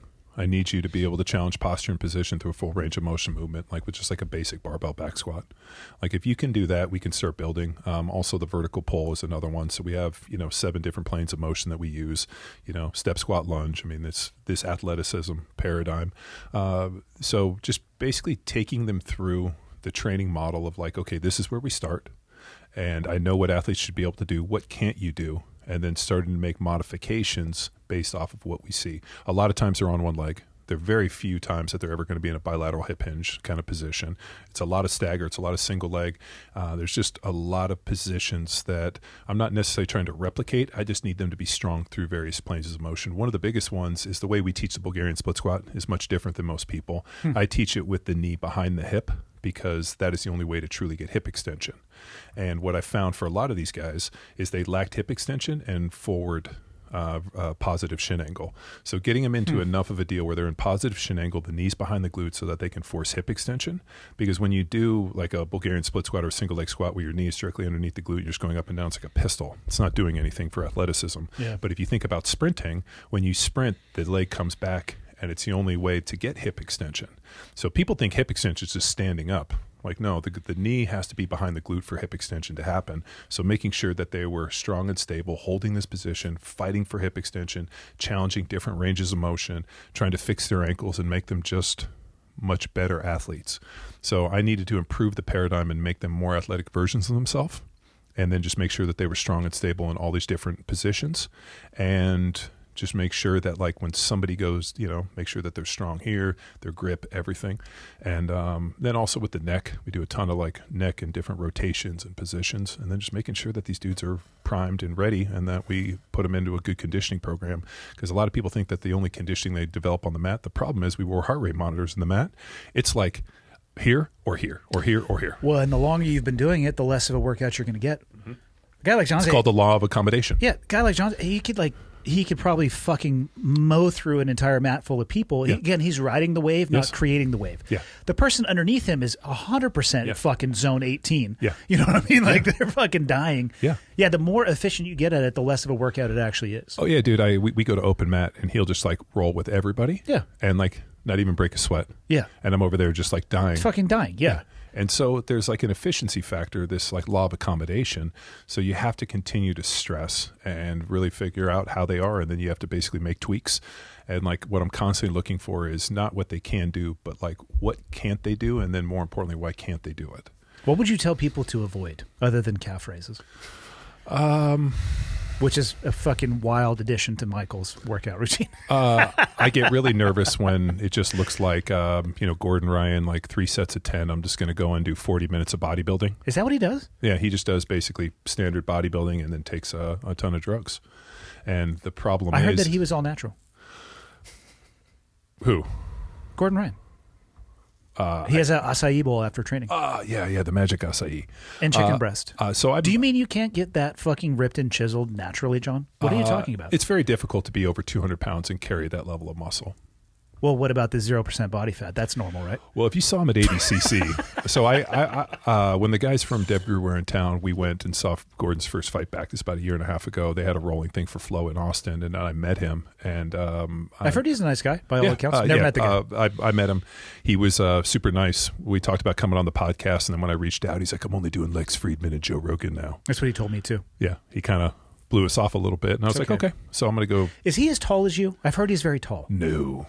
I've heard he's like 6'4". No, he's probably 6'1", 6'2". Okay. The interesting thing is he's very inflamed. Like when I shook his hands were like thick. The fingers were like fluid inflamed? Yeah, fluid inflamed. What causes that? He's got a lot of stomach issues. I feel like he's been on a lot of antibiotics being on the mat so much. So allegedly the way the story goes, and I'm just hearing this secondhand from what he said, is when he rolled up in New York, the mats were dirty, I guess, and he got a lot of staph, so they pumped him full of antibiotics, kind of cooked his stomach, and SIBO, leaky gut. I mean, I know that he's got some gastroparesis. I mean, there's a million of these stomach deals. All of those things I don't want anything to do with. No, so you don't want any of that. And that's been a huge Achilles for him. Like he couldn't train. I mean, it's super debilitating. So I like, they make fun of him about it. Like it's not funny to make fun of. Like if you have stomach issues like that, and you like, it's a nightmare because you can't keep anything down. You have diarrhea. Like it's just the most awful thing. Like it's probably like you going to Afghanistan and eating like local food every day. Spicy in, spicy out. You know what I mean? Yeah. So, and he also, he trains a ton. I mean, he's super technical. And then obviously he, performance enhances. And I think I don't think he does. I think he's natural. Oh, okay. I don't think I think he came out and said that he did. I don't think he's directly said that. I'm pretty sure I think he said, I'm playing inside of the rule set. Well, here's the deal. Yeah, if anybody looks at him and thinks that he is not on all of the sauce. He looks great. He looks fucking spectacular. I got no judgment of it. He's got the tats and like the yeah. deal. He looks like, hey. He looks like he's chiseled out of marble. Well, if you see him now. Not so much? Well, I mean, I think he really peaked for that ADCC thing. And that's kind of what you would want to do, though. Anyway, yeah, right? it's the biggest deal. And then there was a fight that he went into. They were supposed to went and fought. I think Nicky Rod. It was like they were supposed to, right? A UFC fight deal. Oh, that's when he nuked his ankle. Yeah. Brr. And so if you saw, that was kind of him on a little bit of the downside because he didn't look like Thor. It's less, I say. And then Nicky got him. I mean, popped his ankle. And that Gordon was wearing like a long sleeve shirt, so he didn't have the. He just didn't look as amazing as he did. Yeah. And I mean, he's an incredible grappler. Like I'm not taking anything away from the dude. For sure. Yeah. So he gets his ankle popped, and then he was supposed to, I think it was Pena, or he was supposed to have another big fight, and then he walked out on that because he was having stomach issues. Yeah. And then Nicky Rod tapped in on that one. So I watched it because Victor's kind of in the mix on like trying to with these guys break into that circuit. If you will. He was supposed to have a fight with him. They were supposed to have a flow fight with Nicky Rod. No, with Gordon. How do you think it would have gone? Well, so Victor fought him at ADCC, and he was the only guy that Gordon didn't submit. Those are 5-minute rounds? I forget. Like you can't. I think it's the first 5 minutes. There's no points. I was going to say it's a weird rule set. It's just it's different. Michael, what is the ADCC rule set? I know it's definitely a time limit round. Yeah. I think until you get to the end. I thought it was the first 5 you can't score points. So It's it's either the first 5 or submission the only. first 10. I And think it then- might be the first 10 in the final rounds. What'd you find, Michael? Let's see. So qualifying round is 10 minutes with 5 minutes overtime. First 5 minutes, there's no points. Yep. Second Okay. 5 with points, Yep. overtime. So 5 minutes, yeah. Victor ended up going against him in ADCC, and he was the only guy that Gordon didn't submit. He ended up beating him on points. Yeah. But also, Victor couldn't tie his shoes. His back was so bad, and he was so literally like, just fucked up. Yeah. When he came to me after, like he couldn't tie his shoes. Oh, this was before you started training Yeah. him? So they came to me after ADCC. So Shanji was like, we got to do something. And then it just kind of worked out. And so after ADCC, so I actually watched the ADCC because that was Shanji's last fight. So I had met him. Jamie was training there, and he's like, "Oh, we're going to go train. We're doing this ADCC thing, which I had never heard of." So I just bought the Flow deal. You're like, I love ACDC. Yeah. They're fucking awesome. So I watched it, and I was like, "Fuck, this is pretty cool." Yeah. And I was watching the fights, and I didn't know who Gordon was. I didn't know who any of these Yeah. people were. And I just saw all of a sudden this dude comes out who was looking like fucking Thor. And I was watching Shanji's deal, and then I just it was weird. Like I just didn't pay attention to it. Yeah. And then You either pay attention to grappling or you don't. Yeah. People who do grapple, they're like, jiu-jitsu is the biggest thing in the world. It's like, there's probably about 1 million people in the Yeah. world paying attention out of a population of 1 billion, so this is fucking take it easy. yeah. So Calm on down. well, I mean, so you get like Gordon, who's like, I'm a celebrity. People have to respect my time. I'm like, dude, I played in the NFL for 10 years. Like, I believe I made time for everybody because Yeah. these people are your fans. So, like, yeah, whatever it is.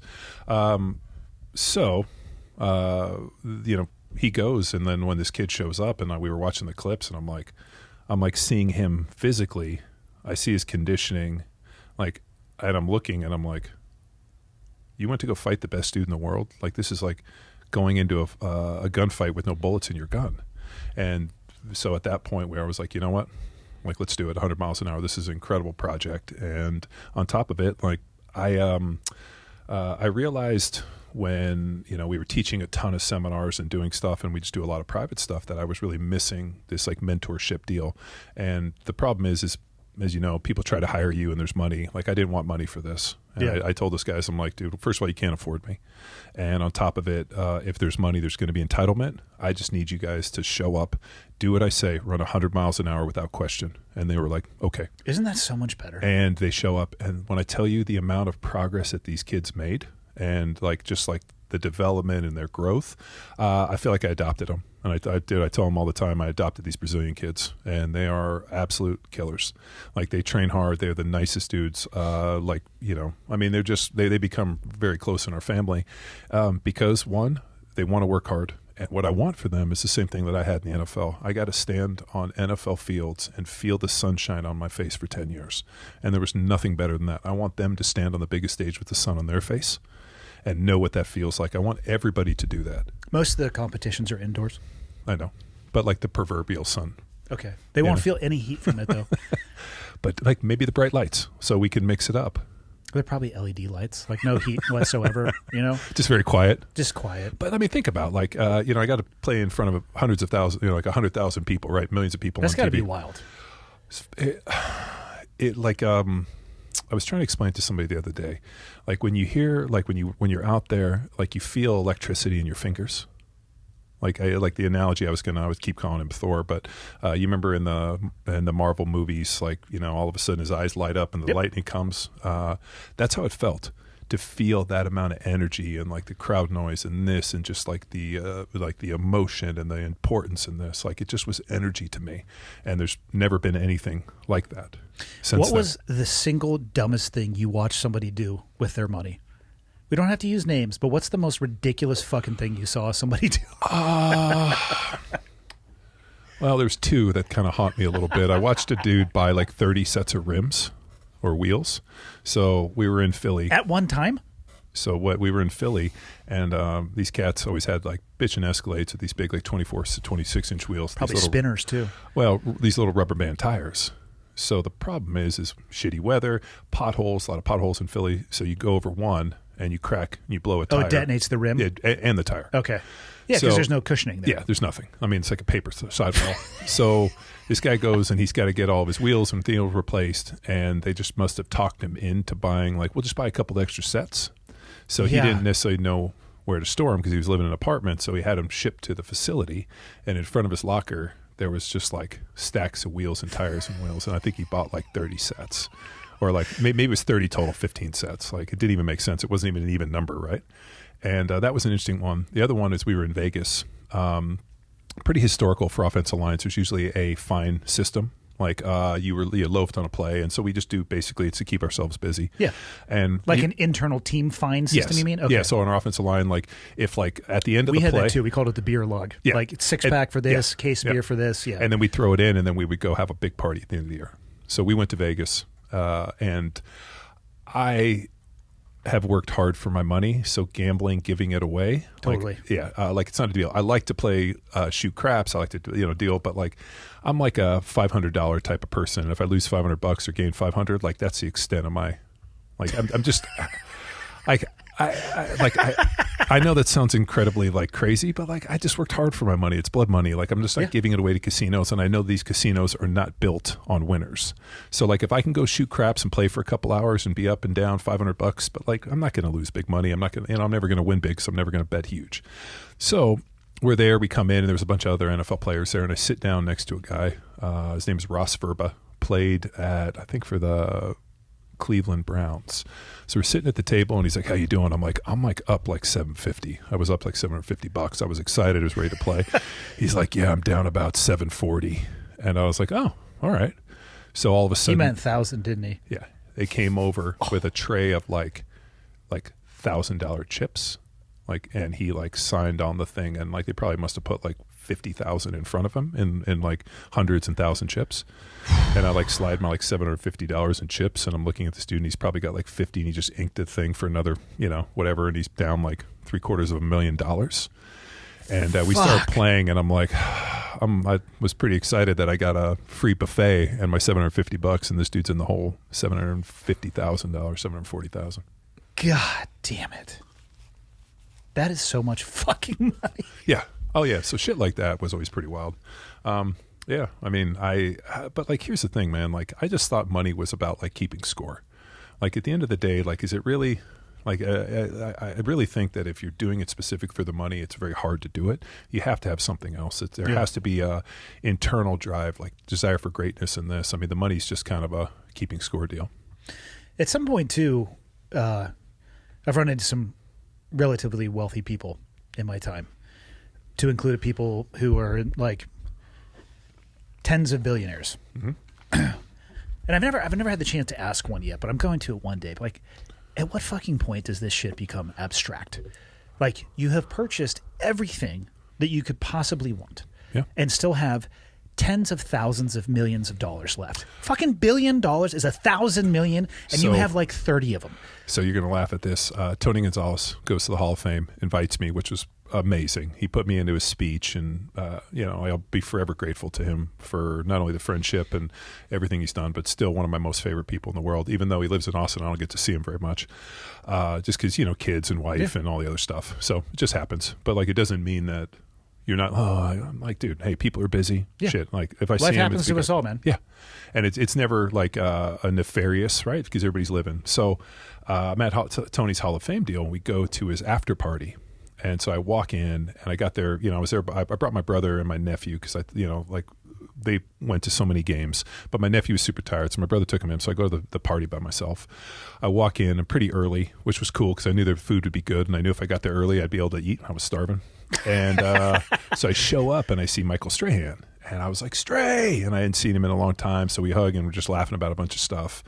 And all of a sudden, like, Lauren Sanchez, who was Tony's, Tony dated her, and they have a son. So like Tony's like baby mama from like early in his NFL career. Lauren's there. So I see Lauren, hey, what's up? And she introduces us to her boyfriend, Jeff Bezos. So I don't know if you guys know Bezos when you see him with, good looking, dark hair. He's got a few dollars in the bank account, I think. So whenever you see him, like Lauren Sanchez is his, girlfriend. So I like turn, and I'm like, Hey, Jeff. How big is he? Is he wee? He's not very big. Yeah. But what was cool, What does he smell like? he had no security with him. Like there must have been drones or something because I looked and I didn't see anybody. Snipers. And everybody. So it's Lauren and them, and like I'm standing there. So it's like me, Stray, so it's Stray, and then Lauren, and then him and me, and I'm kind of like standing there like. I wanted to be like, Jeff, my wife loves Amazon. We get packages every day. Thank you so much. You know? I would have gone the other route. I'd be like, hey, fucker, you guys keep losing my shit, and it's taking far longer than advertised. You guys need to tune up your fucking ship. Yeah, so, and then he's like, hey, how are the slider burgers? And I'm like, pretty good. Like, I wish, like, you know, and he was like, you know, like trying to have a good time dance. Like, I should have been like, here's my card. I really want you on my podcast. Like, hey, like we could totally be, you know, like I'm sure he gets it. But like he was just a normal cat, super friendly, shook hands, you know, but he's also with a bunch of professional athletes and Tony's deal. And this is, you know, his girl. And they, you know, he has his son, Nico. And like, it was just like a nice deal, but like totally normal dude. Didn't seem weird. Pretty in shape. Shaved head, you know, like I see those pictures of him like when he was in his garage and he's all kind of nerdy. Like now he's all kind of hulked out and looks good. I mean, it's like a normal cat was out there cutting it up and dancing. And I'm like, this is so surreal. And but I like, just feel like at some level of wealth, it's just got to be because there's no barriers anymore, right? well, there's nothing is unattainable. Like, oh, do you want to build a rocket ship that looks like a huge penis? Fuck yes, I do. And How fly- did you know? Yeah. Like, I mean, the Dr. Evil thing. Cock Force One? Yeah. And he's like, I'm going to fly a big dick into space. Fuck yeah. And you know what? Just giving everybody the Yeah, fingers. right up he's the doing. moon's asshole. Fucking big cock right up the moon's asshole. I love it. Like I was like, you know what? Fuck, that's so amazing. It was super neat to meet him, and But I use that word neat again. But like, Does life lose its luster if nothing is unattainable? well, so that is if material possessions are your only source of entertainment. I believe that you have to have something that's bigger than you, that whether it be philanthropy or something. Yeah. You know, like you know, like I just really think that you have to have something bigger than you. Like there has to be some goal. There has to be some way to like move the needle. If the only way you move needle is you created a software and have all this money and you basically just travel around and stuff, like at what point does it just be like, I'll go to the French Alps again? Meh. You know, like there has to be something. Like that's what's fascinating with something like lifting weights or being in shape. There's no amount of money to buy it. Like it's by far the greatest flex to be in good shape and to have abs and like be like. There's cheat codes. Well, there are cheat codes, but those cheat codes you Come still at a have cost, to do the though. work, and they come at a cost. But like being in good shape and being physically fit, or being able to master something like jiu-jitsu. Like I just saw Mark Zuckerberg did a jiu-jitsu comp, and like actually he did all right. Yeah. Like you know he ended up winning. He's just a dude. Yeah, but like here's the thing, like. There's no way to buy. I mean, I think he probably hired. You know, there's probably a Gracie like that's like microed into his ear. He shrunk him down and put him into his brain and downloaded the chip like Neo. He probably paid him enough money. They removed that guy's brain. Yeah.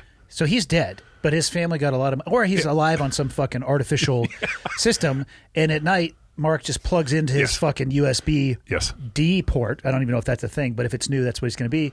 And he Matrix. I learned jiu-jitsu now? If you go back to the Matrix, when he does learn jiu-jitsu, they spelled it wrong on the fucking card. They put it in the computer. Yeah. It's like JU. Yeah. But like... I met Keanu. He's an interesting, and by that I mean strange man. Yeah. I love riding motorcycles, as I know you do. I have one of his Arch motorcycles. Oh, shit. And so it's a collaboration between Gard Hollinger and Keanu. And Keanu's a huge motorcycle guy, and we happened to be riding through LA one day, and he showed up and we rode for a day and had lunch. He's a incredibly nice man. He's out there. Yeah. He's out there. Well, yeah. Again, it's like it's just like at that level of fame, and I think he's worth hundreds of millions of dollars. He didn't take like I think he got paid off of the distribution rights for the Matrix. Because I hope so. I think killer series. The way that I heard about it, I think there was an interview with Matt Damon, and they pitched it to him, and he walked on the Matrix because he didn't understand it. Good and move. then Keanu was like, "Hey, you know, like let's get some like I'll take like a residuals. I want foreign distribution rights. I'll get paid off of that, and then it now it's worth billions. So like I think that's how he got paid, which is super sharp. But he legitimately seems like the type of dude that's like, hey, he does this, but I mean, like they'll show pictures of him like sitting on a park bench or on like a, he just seems like a normal cat. He's kind of out there. He couldn't have been a fucking nicer guy. Yeah. Great on a motorcycle. It's like, all right, cool, man. Yeah. Your worldview is your worldview, and you navigate the way that you do, and I'm out of here. I honestly, though, I've also never been the celebrity thing. To me, I'm just like, okay, it's not.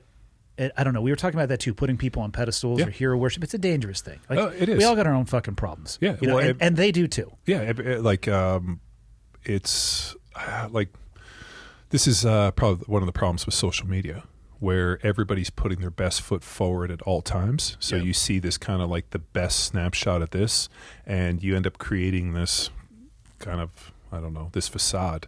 And it's a fairy tale. Yeah.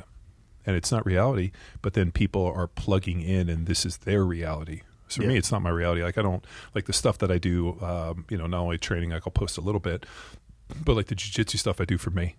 Do you think you'll keep training? Yeah. You like it enough? How long have you been at it too? Like I hate a year? it. I absolutely hate it. Yeah, because you're just learning and you're not good at it. Well, no, but I'm decent enough to like not really. I wouldn't say you're very good.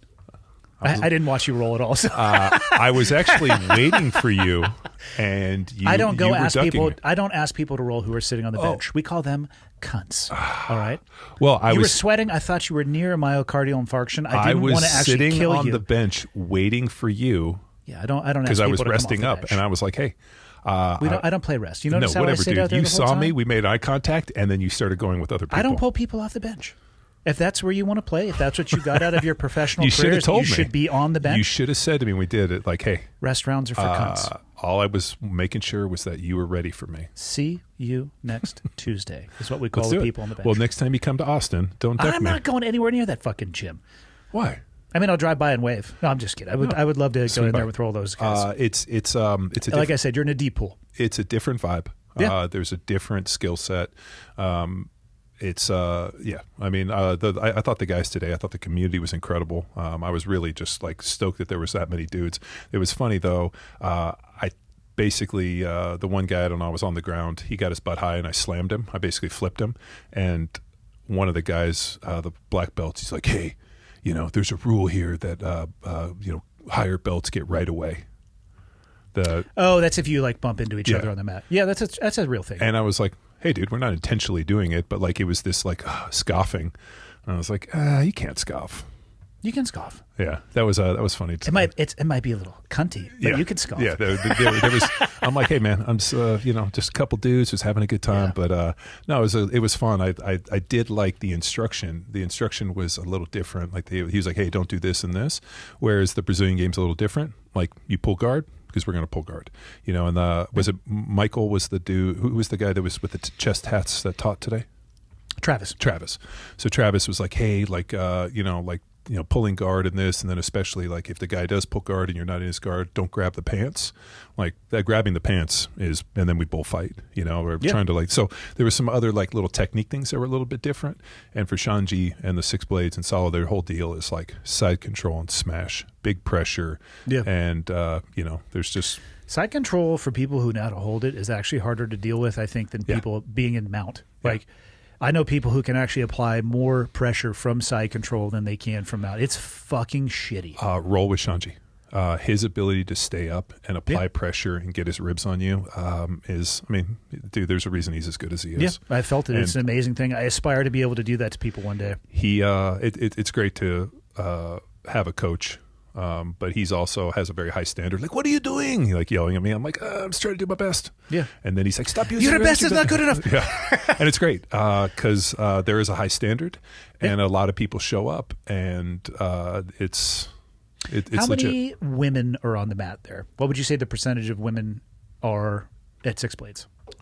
I bet you in a class of like 20 to 25, there's probably like 6 or 8 girls, maybe 10 girls. That is awesome. And I think it's incredible. Like I take my daughter. Can you think of a fucking more empowering thing? No, I can't.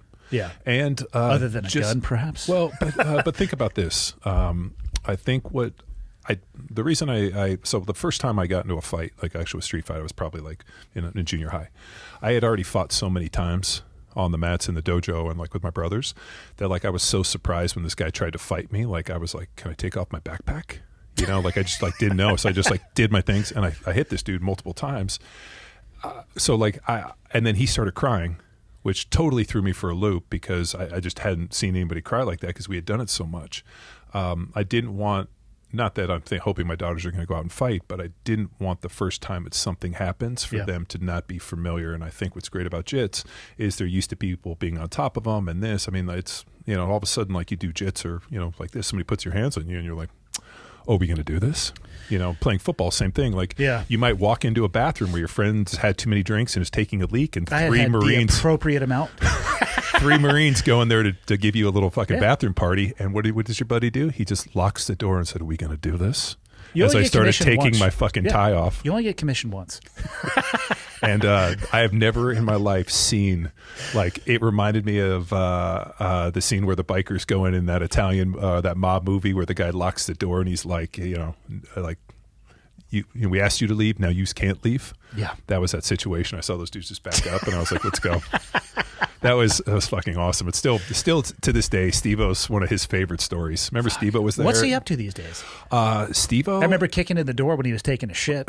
At Cassidy's. So mind you, there's a bar in Newport Beach called Cassidy's, which was our stomping grounds, and they had a bathroom that like was the size of half of this table. Well, the door doesn't open all the way because it hits the toilet, and somehow Steve-O went in there to take a dump, and Andy went to take a leak and saw when he opened the door, and Steve-O tried, and then kicked the door and pinned Steve-O against the wall, and then the bouncers came over, and we just had to, sometimes I think we threw them out. Yeah, Steve-O is actually. He's the CEO head for Suka Construction, which is like the largest excavator company outside, like this side of the Mississippi, west of the Mississippi. So they do all the big, like the 405, that type of stuff. Yeah. So he's pretty much. So he'll never be out of work because California's badass house in Corona Del Mar, has like the most amazing twin turbo S Porsche you've ever seen. Sends me videos of him just kicking ass. He's killing it. I've never been a Porsche guy. I know that was your first purchase when you became a millionaire. Yes. I was going to say overnight, but it really wasn't it at a table kind of like this? And they're just like, here you go, Mr. Welbourn. Yeah. What was the value on that first check? It's like 3 and change. 3 million? Yeah. Fuck yeah. Yeah, 3 and change. That's definitely room for a Porsche in that. Yeah. Yeah, there was Porsche, and I actually brought my dad one too. So I was like, I'm going to need 2. Yeah. Utah, bring me 2. Oh, God. Porsche dealership guy was like, fuck yeah. Yeah. Well, yeah. How long did you keep it? A couple years. The problem is living in Philadelphia, there's a lot of terrible roads. And I went over like a pothole and blew 2 wheels, got them fixed. And then I was driving and a semi lost a tire in front of me. The tire hit me and ripped the side of the car off. And I had to, like, at the insurance claim, they totaled the car. Because once you repaint a turbo Porsche, like repaints or like basically destroy the value, they totaled the car and wrote me a check that was less than like what I paid. And I was like, I should have known one of these. I'll buy one when I don't live here in Philadelphia anymore. And I just never bought another one. I also don't feel like you are, when they were designing a Porsche, they're like, what's our target customer size? I don't think you are that. So we had a little seat modifications, but man, to me, they're legit though. Oh, dude, I love them. What is it about them? Just like how they grip the ground. Yeah, the sound. The turbo 6-cylinder motor, the rear engine, just like the lines, like the whole experience. Yeah, I've always been a Porsche fan, and it's probably because my dad always drove Porsches. Yeah, so it just like it was the first thing I wanted. And I had it, and it was amazing. And, what do you have now down in Texas? I feel like you're a truck guy now. I've transitioned. I've owned a diesel Chevy Duramax truck. I'm on my 3rd one, so I had an 01, an 06, and now I got a 2021. So I drive that. Yeah. But I also build and fabricate and build trucks. Yeah, you put up some fucking cool builds. Yeah, so I got 3 years in a build right now. That is, when I bring it up here, is pretty it's as cool as something as I could build. You should drive it up here. It'll be a great road trip. Oh, 100% I will. I'm coming up here to we're going to take your Bronco out and we're going to go out and try to get break it. Yeah. And then the best is I'll just drag you home. But I know I made a joke on your Instagram when you posted that truck, but I'm so impressed by what they've done with those Broncos, where they've pretty much with just basic, a little bit of lift and tires, they're super capable. Yeah. It's kind of like the Raptors, where all of a sudden they took that stock Raptor down that ran Baja. That didn't work so well for the TRX, but I think they're really cool. I test drove one, I think it was the diesel manual. Diesel manual Bronco? Yeah. I didn't even know they made one of those. Yeah. So they made a manual. It was a diesel, I thought, like a 3.0. I can't remember the. And then I drove another one that was an automatic with a gas motor. That was, I want to say, like a Yeti or a Sasquatch. Sasquatch, yeah. Yeah. So really neat. And the guy had all the King coilovers and about $50,000 worth of stuff done to it. So it was all like, Jesus, done. Oh, it was big money. Yeah. So like they're super cool. They're almost like Legos. You can build them out any way you want. And like the fact that you can go into a dealership and buy something that's capable is pretty amazing. Or you can wait 2 years like I did. Did you wait 2 years on that thing? I put my order in one of the first initial order banks with like the $100 deposit, whatever it was. It was supposed to be a 21. The end of 21, they're like, "Hello, dear sir.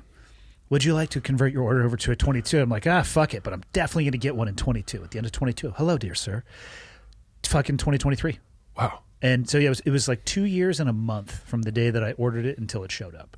Was it that stock color or is that a wrap? That is a wrap. The stock color is the eruption green, which actually makes it easy on the wrap. Like you don't have to do the inside the doors or any of that shit. No, I definitely like the color. I like the matte stuff. I do too. I really like wraps. What? How much longer are you going to keep training people?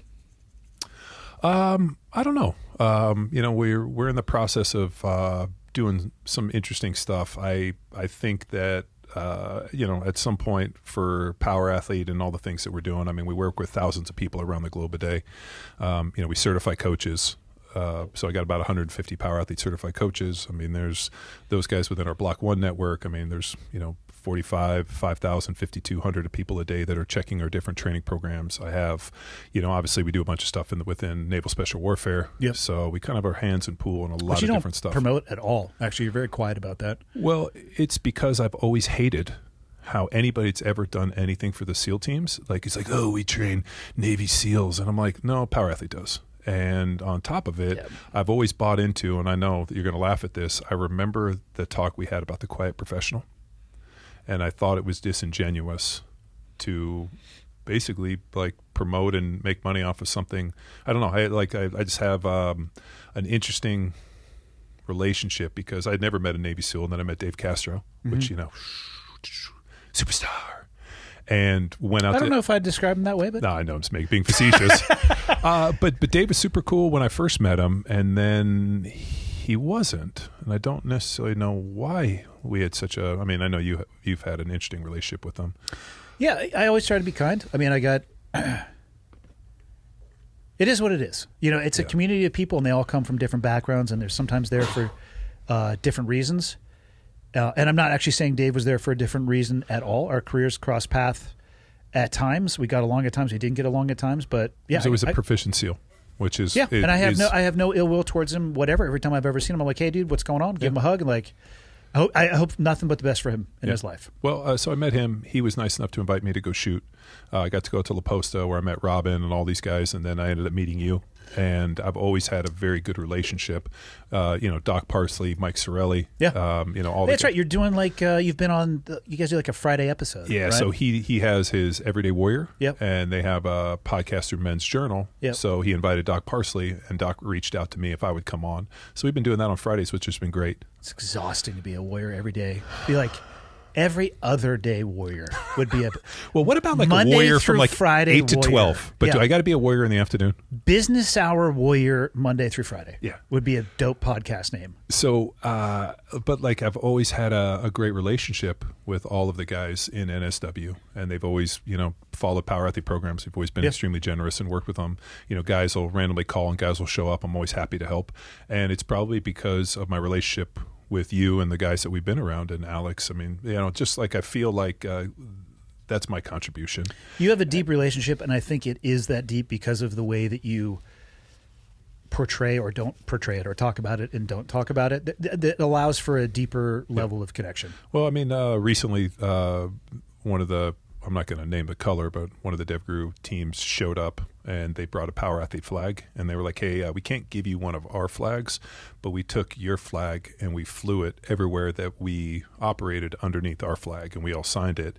And then we sat around, we had a few drinks, and like they told me all the places they flew it, which I was like, I didn't know we operated there.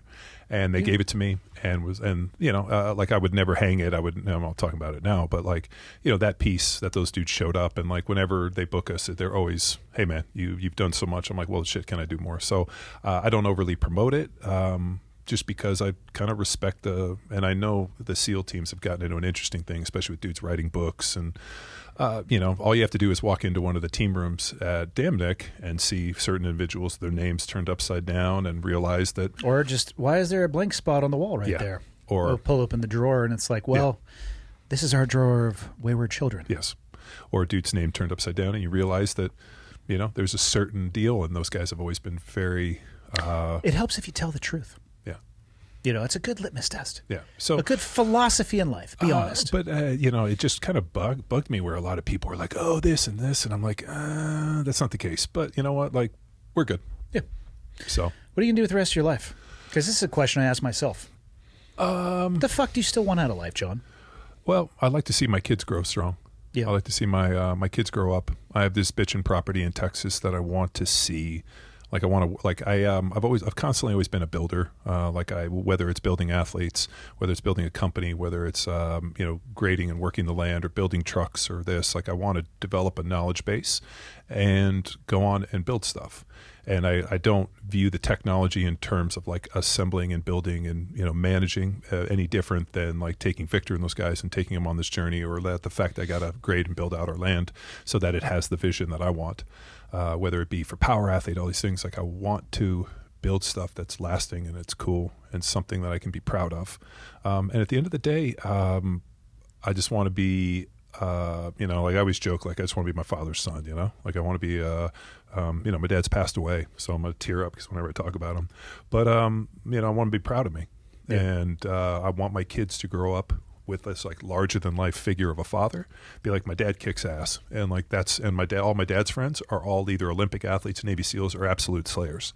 And so the fact that like my kids come over and like some of the top jiu-jitsu players, like we had I have a daughter who's 11 and Shanji has a daughter who's 13, so we did like a little father-daughter date on Wednesday. So we went out and we got like Benihana, like type of Japanese deal, super racist, but what was it? What a Japanese steakhouse. So we went on a father-daughter date deal. It was super cool. And like type of that stuff where you're investing in the people that invest in you. So dependable, I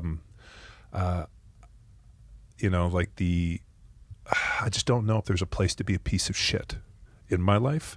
And I just don't want to be that way. And I don't want to be surrounded by people. I want people that are honest, hardworking, and loyal as fuck, and that understand greatness and are ascending to something, if your day consists of getting fucked up and drinking and watching porn and doing all this crazy shit, like I ain't got time for that shit. Yeah. And so, I'm constantly on this idea of self-discovery and mastery and being humble enough to walk into a jiu-jitsu place and be like, you know what? I played football. None of that shit matters. Empty your cup. I'm happy to be a white belt and just get my ass kicked and keep coming back every single day. It's probably the greatest show of neuroplasticity. So I was, you asked me earlier on about the brain stuff. Yeah. So when I retired from the NFL, I was in, Dr. Amen had a big study on NFL players. And CTE is the big one for NFL, right? Yeah. Yeah. The big CTE. So I was in Dr. Amen's study and, they did all this brain mapping and scanning, and the part of my brain that was damaged was over here on the left frontal lobe. And they put me into this group with all these other NFL players. It was by far the biggest pity party I've ever been across. Like everybody felt like they had been fucking wronged. And I don't view anything that I did voluntarily as wronging me. Even the shit like where I've been wronged involuntarily, it's still like it's not what happens to me. It's how I react to shit. Yeah, you can't control what happens. So to you. like I listened to these pity parties. I never went back because I was like, dude, this is fucking bumming me out. I feel like killing myself listening to these guys. And there's another group of people that sound eerily similar to what you're talking about. People will hate that I say this, but that's the veteran community. Yes. Thank you for my service, right? Yeah. You can thank me for my service. Well, I thank you all the time. Too. Yeah, thank Michael for his too. Thank you. Yeah. I'm not sure where he served. It was definitely underneath somebody, wherever it was. Like underneath this table? I mean, it'd be hard for him to switch the cameras. Classified. He's like, this motherfucker. He agreed to wear an Orville Peck mask. I did not. I'm going to get a camera facing. I don't ever want people to see his face. I was voluntold. At the very least, it's going to be a Zorro mask, all right?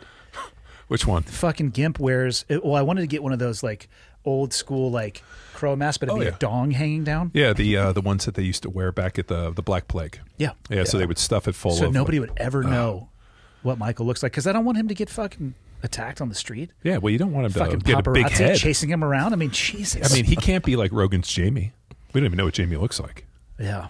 Yes, you do. Jimmy has his own Instagram page. Does he? Yeah. I've never looked at it. Sometimes he shows up on Joe's page, I think. He's a nice guy. Is it? Yeah, it seems great. Super he helped smart. me out. He like gave me all the ideas for like the tech shit for here. It's nice being connected to the right people. Yeah, you're like, hey, Jamie, because you happen to run the biggest podcast in the history of podcasts. Yeah, what the like, shit do we need? Hook a brother up, like, as you maybe do like a shopping list. We have the exact same setup with that Roto and also the Black Magic. And you probably use OBS. I use Adobe Audition. We use OBS. What is OBS? OBS is a deal so we can do some live streaming. I don't ever do the live streaming. So we do some live streaming stuff, which makes OBS work. But yeah, we basically pimped out our same thing, and it's the same deal. Yeah, but this is like 5 to 7 years into it. Like the iterations grew over time for sure. Like nobody started out with a dope setup, but then you kind of grow to the point where you're like, hey man, like look at Rogan's shit. We got to up our game. So we built a podcast studio. I don't know if you've seen ours. It's all built out. I've been on your show a bunch of times. No, not the new one, like our new podcast studio in the barn. Last time we podcast, Lee and I will be out there. I'll be out there. You did it Zoom. Yes. So we did it Zoom. Last time you and I did it in person was episode 23 of Cleared Hot. I think back then it was just called Hot. No, that's just how I thought of myself.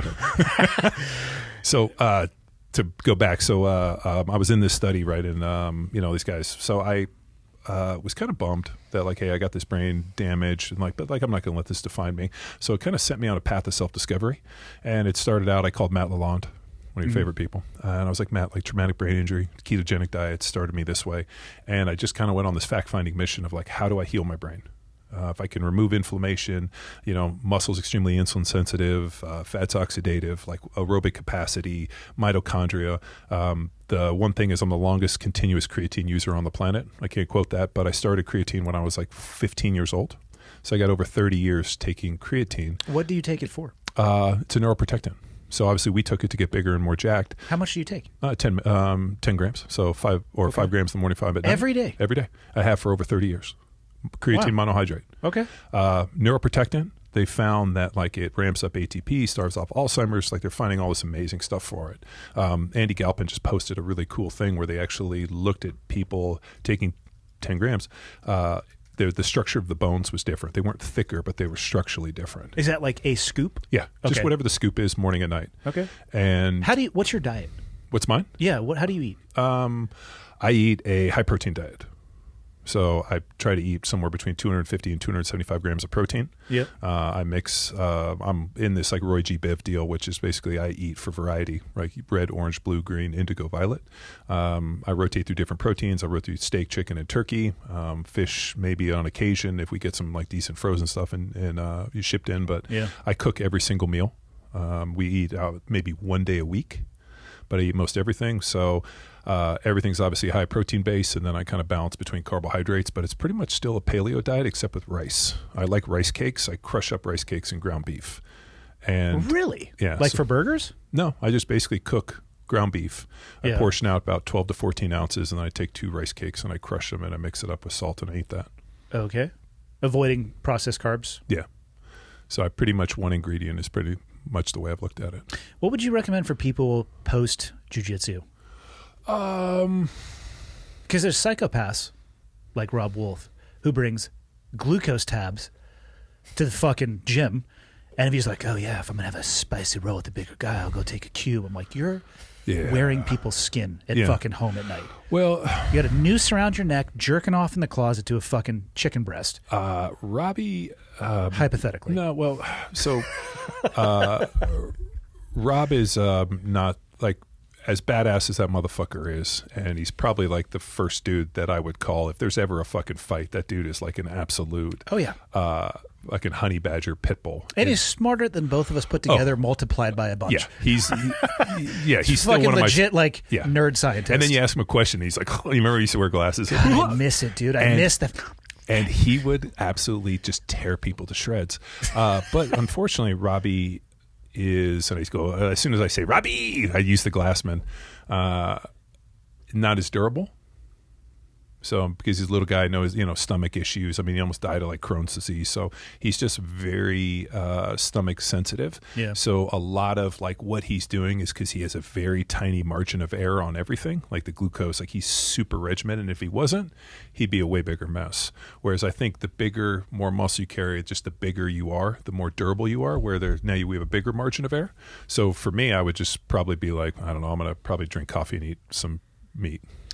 I've considered getting gluten powder and sprinkling it over my gi and then rolling with him. Dude, don't. Well, he will explode. He'd be the one shitting his pants. Well, so if I can get away from it while that happens, but how? I don't know what it says about me as a person that I've actually researched, like how I could get gluten into my gi top just to fuck with one of my close friends. But that's what I spend my time doing. Or like, wouldn't it be cool if you could just have it in like a little thing and he's on top of you, just be like, poof. Yeah. Yeah. So. Or just embedding it in the fabric just enough to like break out in hives. That'd be sweet. I don't view food like I know people are like, oh, pre and post workout and this. I just eat. Yeah. So like I know what I need on a single day. Do you so like, do you manage or watch your quantities at all? Or yeah. Okay. Yeah. So I weigh and measure everything. And sounds exhausting. But the only thing I really measure is protein. Okay. So like I'm not out there like measuring out vegetables or like carbs and that. Like if I need a scoop of rice or if I'm going to eat rice cakes or, sweet potatoes or whatever, or fruit, I just eat that. But, it's kind of based on taste. But for my non-negotiable is protein. I know how much I need of protein to eat because as a end of the day, if you're eating a high protein diet, you become superhuman and more indestructible. Yeah, I agree with you. So are you basing that off a gram per pound of body weight? Yeah, that's pretty much where I go for. That's kind of my gold standard. It's actually pretty tough to eat enough protein. Yeah. And if you don't measure, you'll realize how deficient you are. Oh, yeah. Like 40 to 50 to fucking 60% low. If you want to carry a high amount of muscle and lose body fat, the gold standard is like, how do I gain muscle and lose body fat at the same time? If you eat a high protein diet in caloric restriction, lift weights, so muscle sparing, and you do some form of aerobic work like jits, you can gain muscle and lose fat at the same time. It's like the biggest, easiest hack in the world, and the internet will try to like charge you money for it. But like eat a high protein diet in caloric restriction, and they're like, how do I know I'm in a caloric restriction? Well, you measure your calories, and then you step on the scale. Oh, but I haven't lost any weight, then you're not in caloric restriction. Sounds pretty complicated. It's not. It's super hard. Yeah. It's fucking, you need to get on Chat GPT and figure out how to do that. But let me get back to this fucking story, dude. You're driving me off. Which one? So on the brain stuff. So I go on this fucking deal of self-discovery. It's not my fault. Your brain doesn't work and you're bouncing all over the place. 2013. Do you remember that they were basically bringing up SEALs to do a DOD study in Newport Beach where they were scanning brains? Yes. You were there. I was not there for the study. Okay, you weren't there. So Alex and all these dudes were coming up. So on the third time that those dudes, because they would stop in and we would go out and get drinks and they go the next day, I went with them, and the guy scanned my brain because he's like, oh, you're a professional athlete. We have another study that we're doing for Major League Baseball. Would you be in our study? So the guy scanned my brain at the Brain Research Center. The part of my brain that was damaged still lit up. It was here. But the brain profile was what they were actually looking for. They called operator brain, right, which is like CEO or operator syndrome, yeah. Yeah. So I go off, we had Dr. Joe DeRudy on the podcast. I ended up doing his hyperbaric treatments, which was like 40 deal. I ended up having, shoulder surgery, and they hit me with a huge thwack of exosomes, stem cells. I mean, just all these different kind of things that I had been doing. Yeah. And 10 years later, Nick Hardewick, who played center for the Chargers, hits me up. He's like, hey, I'm coming to Austin for South by, and I'm speaking on this panel about brain health. So like I said, another friend of mine asked me to show up. I'll fucking be there, right? Because you don't show up for your friends, who the fuck can you show up for? So I go to the deal, and I'm sitting there, and the guy gets up and presents, and I'm like, fuck, this is eerily familiar. So after I go talk to the doc, I'm like, hey, about 10 years ago, I was in this study with these SEALs, and he's like, oh, that's us. We're the Brain Research Center. That was Dr. Jin. He's since retired. We've taken over his research. So the guy invites me the next day to scan my brain again, and so I show up the next day, and he's like, dude, we were able to pull your original scan out of Oh, what a comparison model. And the guy freaked out because he's like, dude, now we have 10 years. We've never had this. So they scan my brain. We get done. The guy pulls up and they lay him top on top. And as you age, your brain, like the peak, moves backwards, and there's some other stuff. So he spends about 20 minutes taking me through like, hey, over the, your brain's going to age. This is what we're going to see. He brings the thing up and looks and goes, is this a mistake? And the guy's like, no, that's the before and after. Basically, my curve had moved this way, or my peak. So in the last 10 years, I found a way to de-age my brain. The peak was sharper, and more pronounced. So he's like, in the last 10 years, you found a way to not only de-age your brain, make yourself smarter and more efficient, but we found no trace in the mapping of the brain damage. That's awesome. So, so I sat down, we're going to have him on our podcast, but he's like, what have you done? I'm like, let me tell you the path that I've done.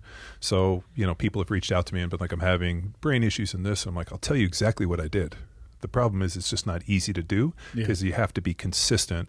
It involves lifting weights, eating a good diet, being able to sleep, and then here's all the other treatments that we've done and all the other things. But it's basically been this life and then, self-discovery and just, basically owning your shit and working, not fucking sitting around in a pity party, which I think stands for 99% of the problems.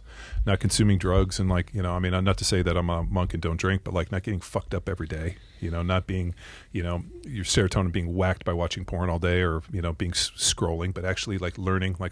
In the last 10 years, we moved to Texas. I learned how to do dirt work, how to manage this. All these systems, weld, fabricate. Like I'm in this constant learning process where I'm trying to amass skills and You think talents. you ever live Texas? Yes, it's not my final resting place. Where do you want to go? I need to see an ocean and I need to see mountains. At the same time? No. It'd be amazing if I could, but I need to see one or the other. Texas, where we live in the hill country, is really beautiful. It kind of reminds me of like Central California, Santa Ynez. I'm sure you come there. If I drove you around, you were like, where are we? In Santa Barbara? Like it feels like Central California. That's actually exactly what it does feel like where you live, Santa Barbara. Yeah. So when people come to hill country from California, they're like, oh, this feels familiar. And then all of a sudden it turns 100 degrees with 100 degrees of our 100% humidity. And they're like, holy fuck. But you know what? It's been a great move. We moved to Austin pre-Joe Rogan. Mm-hmm. So when we moved there... many years before. Yeah. So we moved there in late 16, early 17.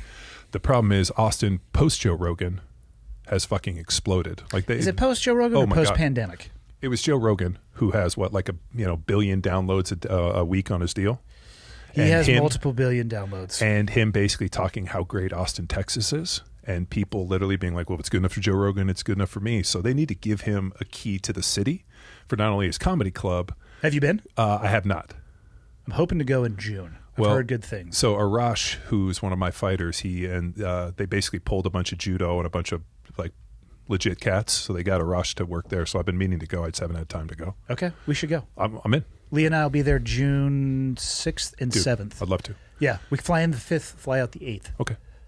Yeah, dude, I'd love to go. But, the guy has done so much for just the fact that, he's a huge magnet. Yeah. People come, and I know this because my buddy's wife is a big-time real estate agent, and she was having people call and be like, where does Joe Rogan live? I'll buy whatever's near him. So she had a guy That's from a New weird York. Flex. The guy called and it's like, I want to live near Joe Rogan. What's close? And she's like, well, there's this home for $10 million. He's like, looks good. She basically walked it with a FaceTime. Yeah. He wired the money and bought it. So, dude, they need to give Rogan the key to, they'd be like, Mr. Rogan, here's the key to the city. And Joe would be like, I don't even want it. He's done a lot for jiu-jitsu too. Yeah. There's been a lot of people exposed to at least the concept of what it is. Kind of the same thing with Jocko. I was going to say Jocko. So what's hilarious about the Jocko thing, I went to Jocko's gym and we went to dinner years ago. And then we had him on the podcast. And as we were on the podcast, he's like at the end, he's like, hey, you don't remember me? I'm like, I totally remember you. How am I going to forget Jocko? But I didn't make a big deal about it on the podcast because I'm not going to be like, oh, Jocko, you remember? And to see what he's done, dude, if Jocko and Tulsi Gabbard came out in 2024 on the presidential ticket, that'd be interesting. I would, if Jocko's listening for this, I would love to be your campaign manager. He doesn't need me as campaign manager, but I'm glad to play in the band. I would sabotage his campaign. I would have to. Why? Personal entertainment. Dude,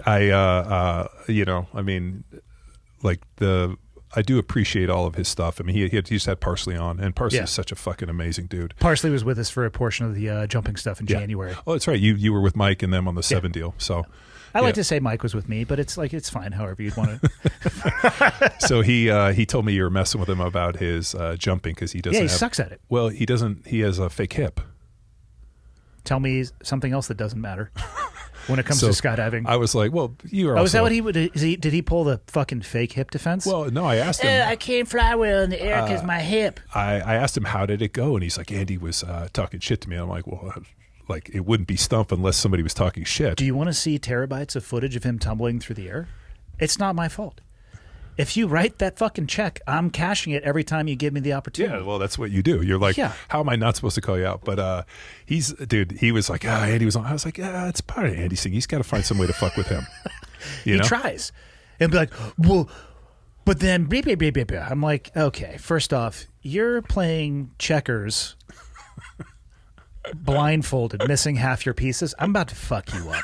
Like, I've been doing this for a long time. We've been talking shit like at unbelievable levels. Yeah, I'm like, okay, man. Like, he'll make like a social media post. I was like, if that's your opening shot, here comes a nuclear bomb fucking back at you. Well, dude, I'm super impressed that you guys were able to pull off that 7. A lot of that was luck. Yeah, like the fact that you basically jumped into 7 continents in 7 days. Yeah.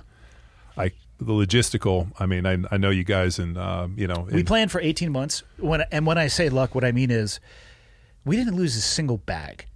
Like, we did the whole thing except for one flight from Miami to Barcelona, which we had to source Barcelona. The rest of it was economy class, checking bags.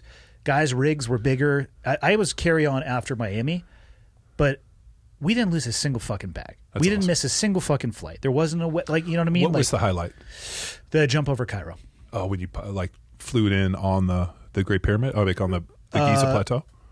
Just jumping over the top of the fucking pyramid. Michael, I actually posted this video yesterday of it. Can you go to Instagram, Michael, and my page and pull up? I posted the video literally yesterday. We had a fucking world-class, what would be the word? Photographer? Videographer. It's like kind of all those things. Yeah. He had, I am not joking, 7 cameras on his helmet. That's awesome. Yeah. Yeah, this was by far the best one.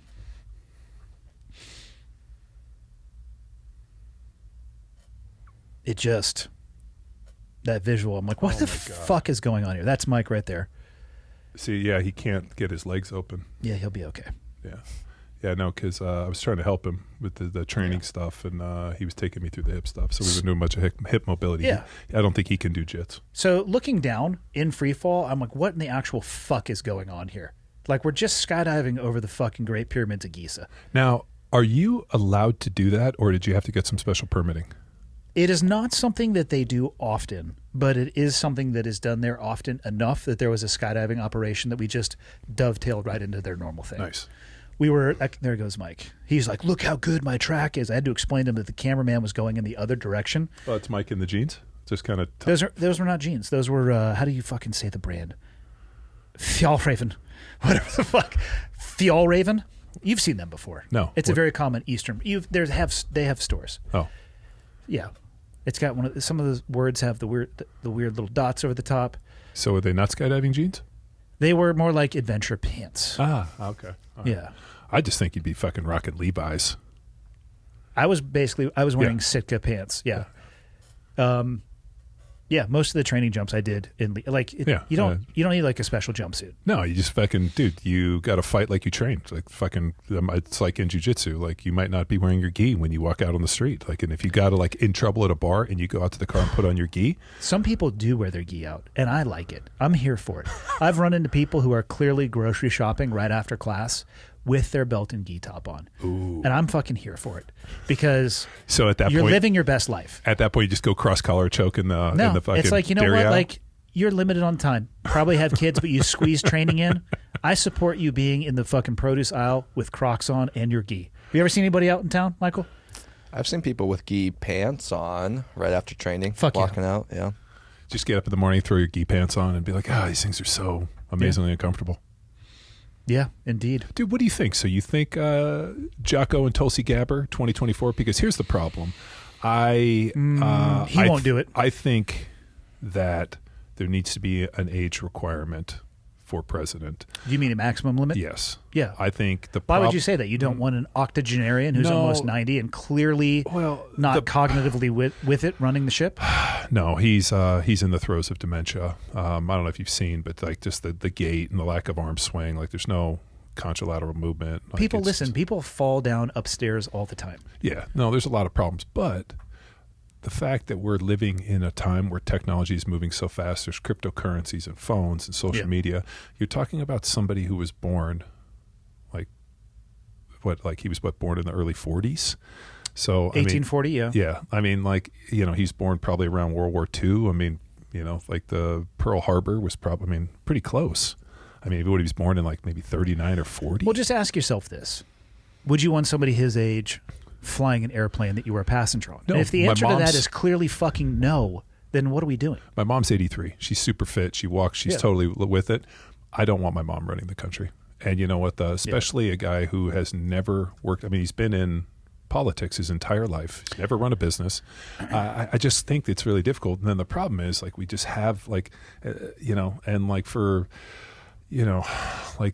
the fact that we're locked into this two-party system, so we have to make a decision off of this. It just feels really broken. I think until they establish term limits, we're fucked from a political system. I do think that there should be a glass ceiling, for lack of a better term, on age. But if they don't change those two things, I think the system is just, at this point, completely saturated with and designed micro changes over time to reward those that are supposed to be there serving others and are not doing so. So when you go to D.C., right, as you get elected, unfortunately, it's not your constituents that are paying for you to be there. So special interests, different groups. So, these guys have to fundraise. And unfortunately, mom and pop aren't stroking big checks. So they, just by the system, if they set hey, you can only spend this much on your campaign. If they gave away free TV, there's a lot of things that they could make to change it, like term limits are one, ages. I think that they should have open debates and be able to answer questions without being, given the stuff ahead of time. It's just... or how about answer honestly and truthfully? One thing I'll give politicians credit for, and I fucking love this, and I do it sometimes too, people will be like, so and so, what's your thoughts on the border policy? And they're like, well, my favorite color is blue.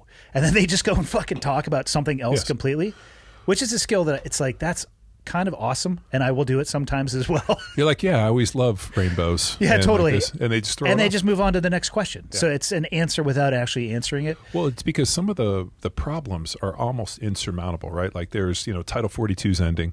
Ended, I believe, last night at midnight. 700,000 people are waiting on the border in El Paso to storm. Okay, so there's less than 1 million people in Montana. There's just over 1 million. Don't try to fucking. So you're talking and about our fucking geographic power. So our population roughly density. The size of Montana is basically storming the border. It's a long way to go to get here, though. You guys are fucked. Seriously, pack it up. Let's go. 6 or 7 people will be here by the time they make their way north. Oh man, it's we just have a bunch of issues, but I really think that you're going to have to bring in people that are outside the paradigm of the establishment.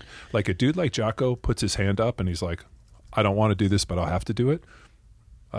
That guy is probably in a position where he's not indoctrinated, but he's going to meet the same, for all Trump's insanity, the spray tan, the ill-fitting suits, just a lot of he was an outsider and they just attacked him at every, there was no way he was getting anything done. He was so outside. He didn't make it hard for them, though. No. He didn't do himself any favors. He should have got rid of social media, found a tailor, got a better skin color. The spray tan was weird. Maybe acted as if he was in a leadership position. Yeah, maybe rein in a little bit your fucking language. Yeah, don't get on Twitter at 2 a.m. and fucking get into fistfights over shit. You're telling me as a country, be presidential, dude. You're telling me as a country we haven't figured out a fucking way yet to make him think that he's on Twitter, but somewhere, somehow, somebody's intercepting that shit at the Oval Office and be like, no. He can think he's tweeting. But somebody is just it's oh, it's going to the internet. I'm just kidding. Yeah, or just it gets deleted. Or fuck. I just think that the political deal, basically the present pieces that are there are not going to fix this. I'm not advocating a hard reset. But do you think that the problems or issues are actually fixable? Let's use homelessness as an example. Do you think it's possible to fix homelessness? Or can we aim to do the best humanly possible as a species recognizing that we can't actually truly fix it. Well, because a lot of the issues, like the you border, have to decide if the homelessness, like if somebody, this is the thing you run into, how many people, this is the life that they're wanting to lead. Oh, that's what I'm saying. Right. And that's why I don't think it's actually fixable. We can do the best we possibly can, but we're never going to arrive at a place where people are going to agree that it's fixed. Well, you have people like us, for example, or let's say other people who view that like, oh my God, I would never want to live that life, so I have to try to fix it. And you talk to a lot of the people, and they're actually living their best life. And then you have mental illness, drugs. I mean, it's like the drug problem in this country. Like we lost the war on drugs. Like a few decades ago. Yeah, no, I mean, we got our ass kicked. Yeah. Thankfully, we're still stroking like massive checks for it, though. Yeah, I mean, we still stroke it, but we lose. The cartels have grown big and strong. But then if you look, like they've legalized marijuana in other places, like let's say Colorado, for example. Here too. Here too. And it's caused way more issues. So like how does, because anything the government gets involved in is going to be fucking awful. Like the military-industrial complex. It's a real thing. Foreign policy, border issues. Like wars of occupation are transfers of wealth. Evan Hafer.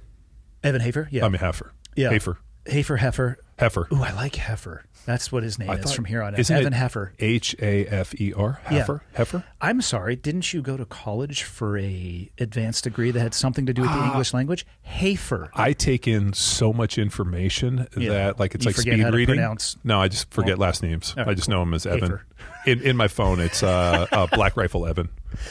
Yeah, BRCC Evan. Yeah, just Black Rifle Evan. It's Evan Hafer, but I will only refer to him as Heifer. Heifer from here on out. Yeah, he's going to listen to this and be like, fucking Welbourn. He doesn't listen to this podcast. He just sponsors it. I actually think that we have to change our language. People think that the problems that we are like mental health. We're never going to fucking solve a mental health problem. We can do the best that we can, but there's always going to be residual that exists. Well, impossible. Like we should aim for what we think is impossible, but let's also be fucking realistic about. It seems like so we aim for impossible, and so nobody celebrates anything that we do along the way. Yeah. It's either impossible or not good enough, and there's a fucking valley of difference in there. There is insurmountable problems when you have 330 million people in a country that is this melting pot of different ethnicities, socioeconomics, religions, thoughts. I mean, your value system and my value system are very different than other people's value systems. What we think is awful, somebody considers okay. I remember you telling me a story about being in Afghanistan and the way they treat their children. It's unbelievable. Trading them, selling them, raping them, like the stuff I remember you telling me, and it was in the context of like, I don't know if I can go out and do this anymore because I have my own children, and to see this level of like atrocity. Yeah, I just want to kill them all. Yeah, and that's how you end up in a 10 by 10. Yeah. And I remember you being like, I just physically, like, how do I go out and basically take these targets to home when they're, but that's culturally acceptable for over there. It's the norm.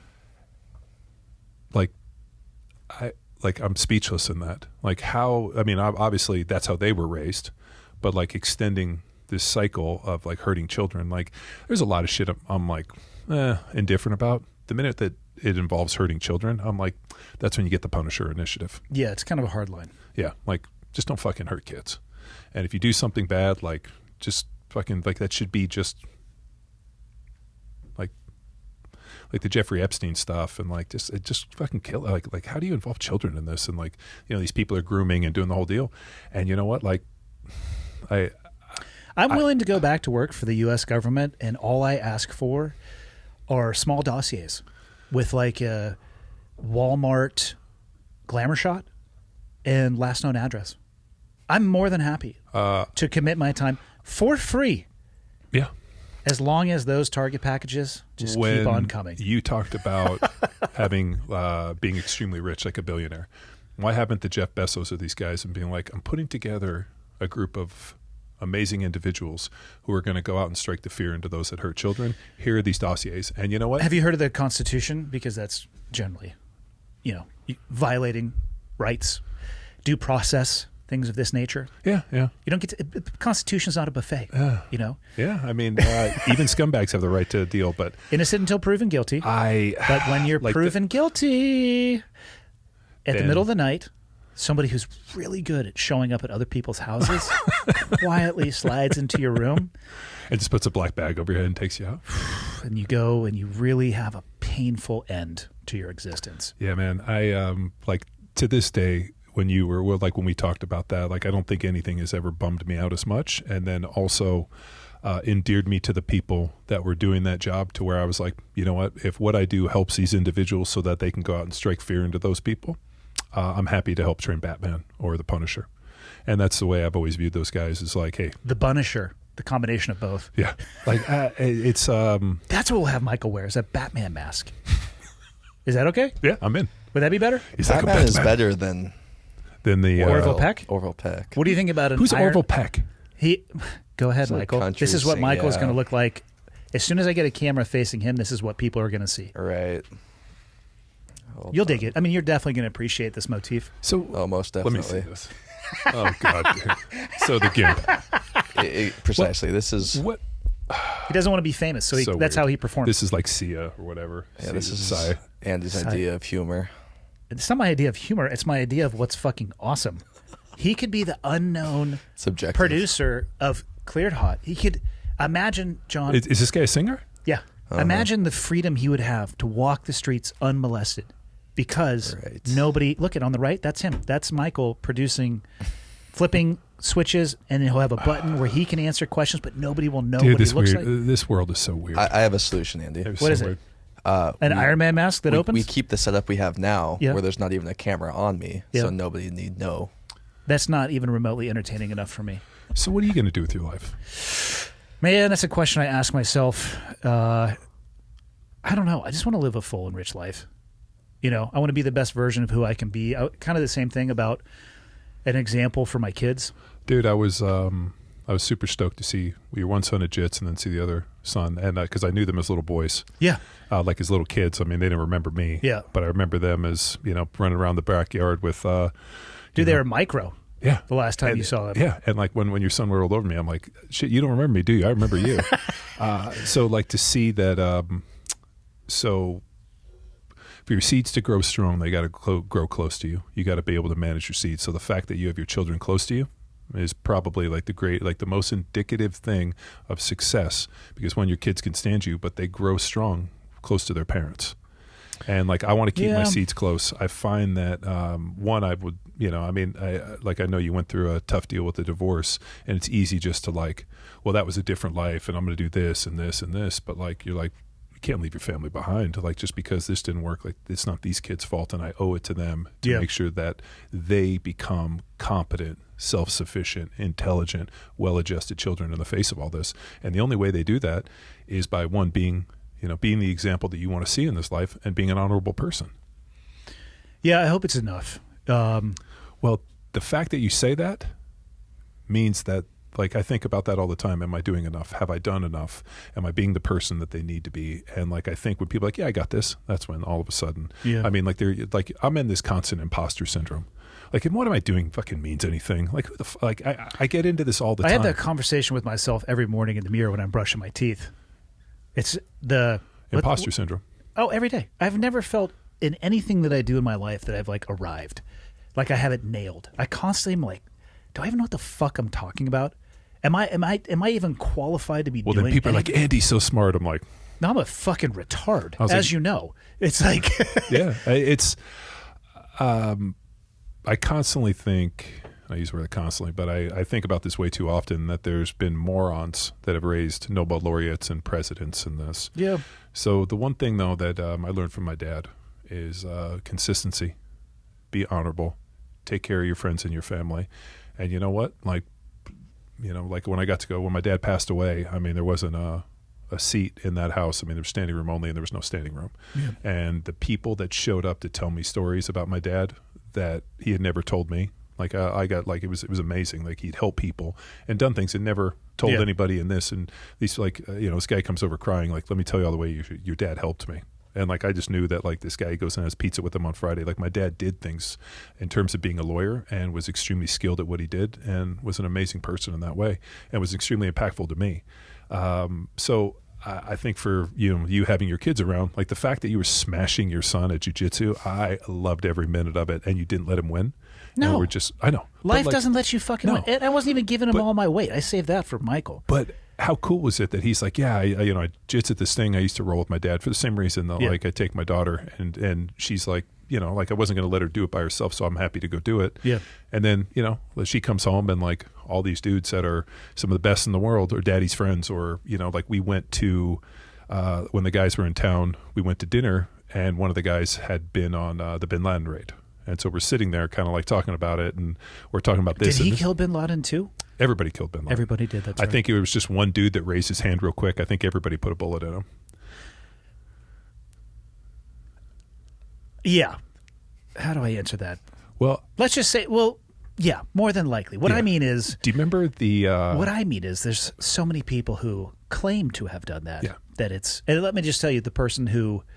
I'm going to leave it where leave it where it is. So, like, sitting there and, like, like telling the girls, I'm like, hey, like, these are daddy's friends. Like, they're here for, obviously a work trip, and we're, doing this for them. But, like, let me tell you a little, like, so I try to constantly tell these kids, like, we're hanging out with Derek Woodsky, and I'm like, or Adam Nelson, who's got 2 gold medals, or, these guys, or, Victor and these guys come over. Yeah. And, like, they think about them like dad's friends. I'm like, you realize that, Shanji. They're fucking titans. Yeah.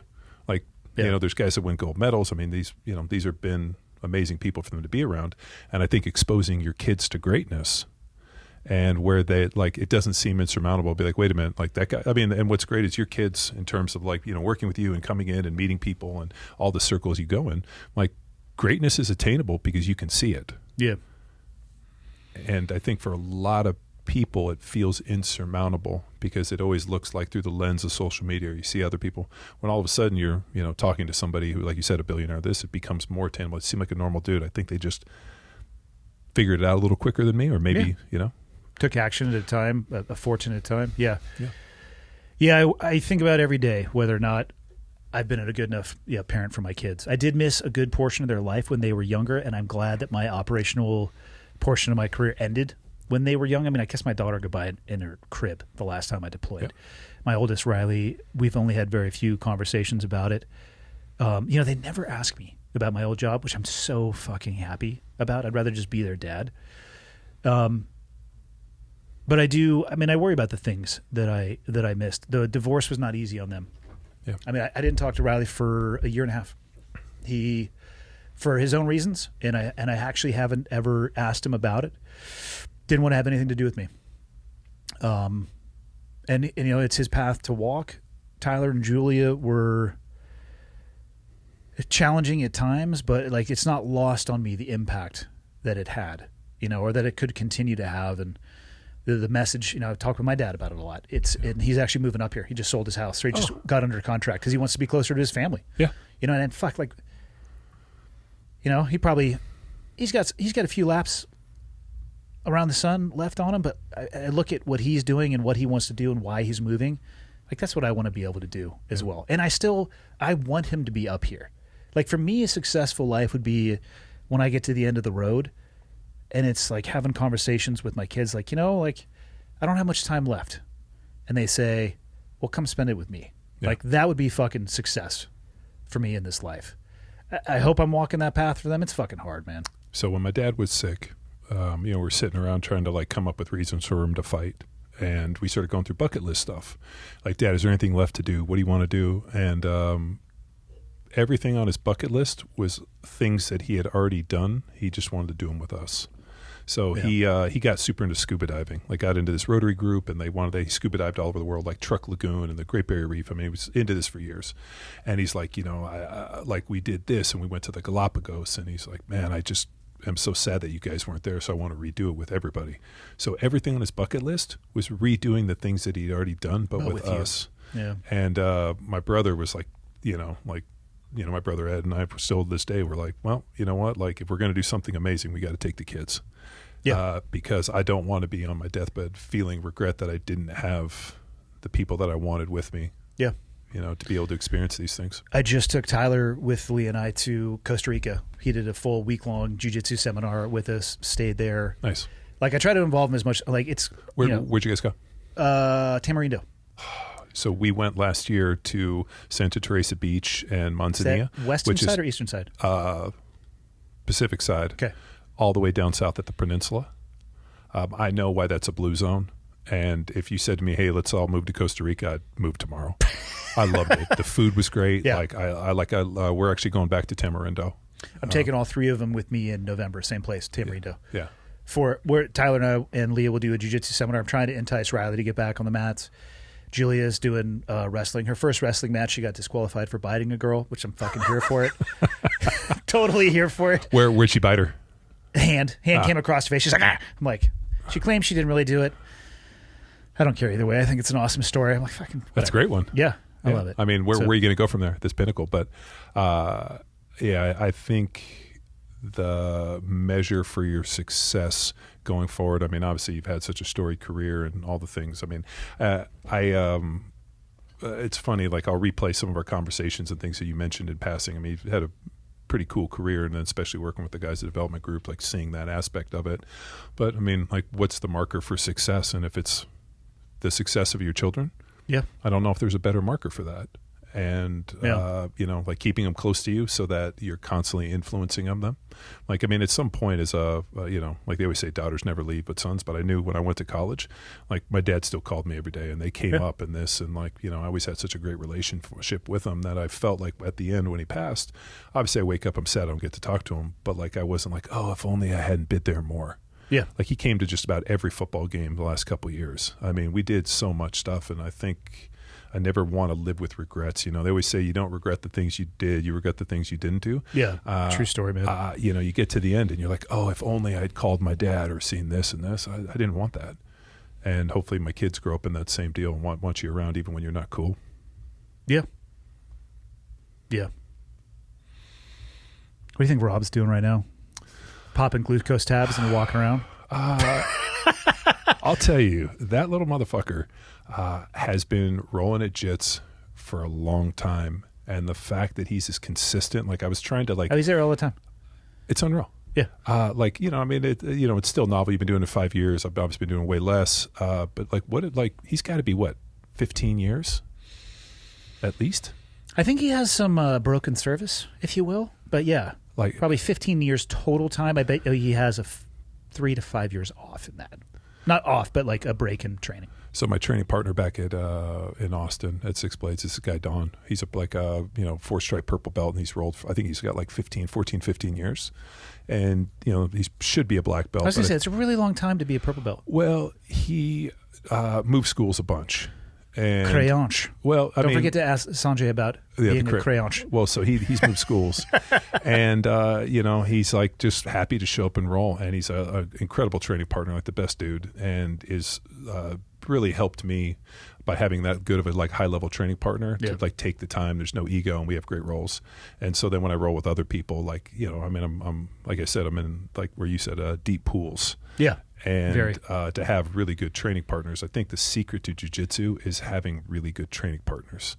Guys that you roll with that are going to be excited to roll with you, happy, high five, give you feedback, put pressure on you, need it, and not have any ego. And the one thing that was nice today at your place, I mean, it looked like a lot of good training partners and a lot of smiles. And a lot of people that were, but I don't know, I've never rolled anywhere else. I mean, just with Shanji and Six Blades and the guys, and everybody's always been so friendly. So, but like Jocko's done, like we were talking about, Jocko's on his podcast, and he's like, if you're over 40, you need to do jiu-jitsu. So it's pretty interesting now when dudes come in over the age of 40. I'm like, how'd you get into jiu-jitsu? Jocko told me I need to be here. Like, I've heard that over and over again. I'm like, geez, they need to Jocko needs to run for president. If people are showing up at jiu-jitsu games around the world because Jocko told them to show up, how much more can we get done in America with that guy? So Jocko, if you're listening. He might be exhausted though, because he gets up so fucking early. Do you remember when you started spoofing him on his watch? Yeah. And people started attacking you, and you're like, I can't spoof Jocko on his watch anymore. I told him too I was doing it. I was like, hey, just so you know, I'm going to fuck with you online. At least I tell people when I'm going to do it. People, and then again, people are like, you can't fucking talk like that about Jock. I'm like, well, I called him and he said that I could, so maybe you should eat a fucking dick. Well, but is the perception, I guess, the persona of Jocko as he puts out within the social media and this. I mean, that's very different. I mean, obviously, that's not Jocko walking around telling his kids, these amazing, like, it's just, I mean. It's okay to have a sense of humor. He's a team guy Yeah. at his core. I mean, he's an officer, but he's a team guy at his core, which means he likes to bust balls and laugh and have a good time. He is far less serious in person than he is online. Yeah. He laughs a lot. He should. He fucking cracks jokes a lot. Well, how could you be a SEAL and not have a sense of humor? Oh, trust me, I could give you a list of them. Really? Oh, yeah. Oh, yeah. I've unfortunately never met those guys. That's not unfortunate.